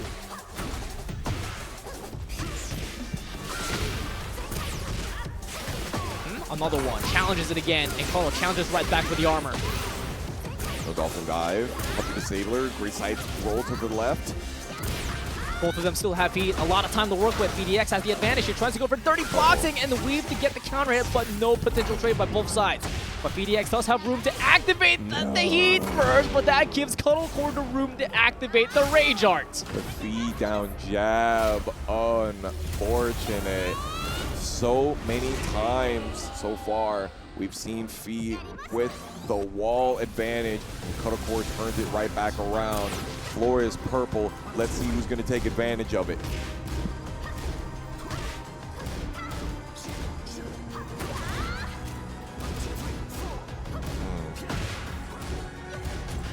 Oh no! The digital love making its visit again.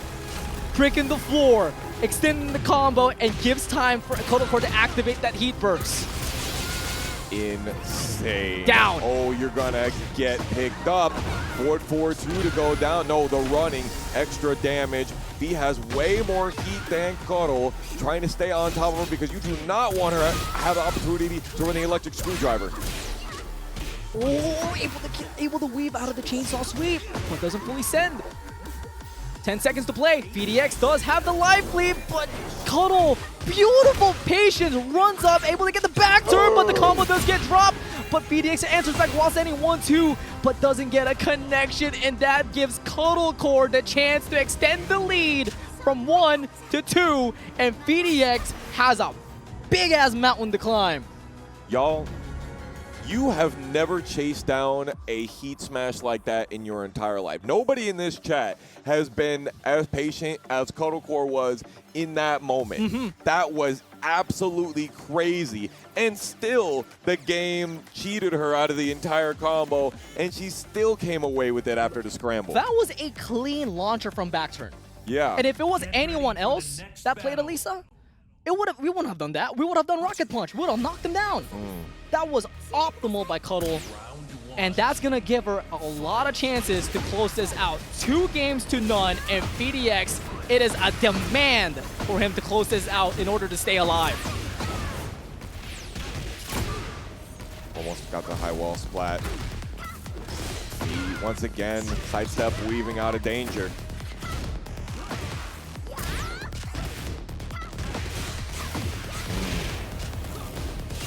Ooh, wow. Hit meaty. couldn't get the punish. Yeah. But still, skyscrapered up into the chainsaw. 2 more rounds like that, and Cuddlecore is going to be TNS number 100 and 4th TNS win. We'll see. The Queen is about to regain her crown, and definitely is going to do so with royalty after that low parry. Tries to get a little cheeky with a low rocket punch, and PhiDx didn't take that lightly. Goes for the armor, but right back at you, Cuddlecore says.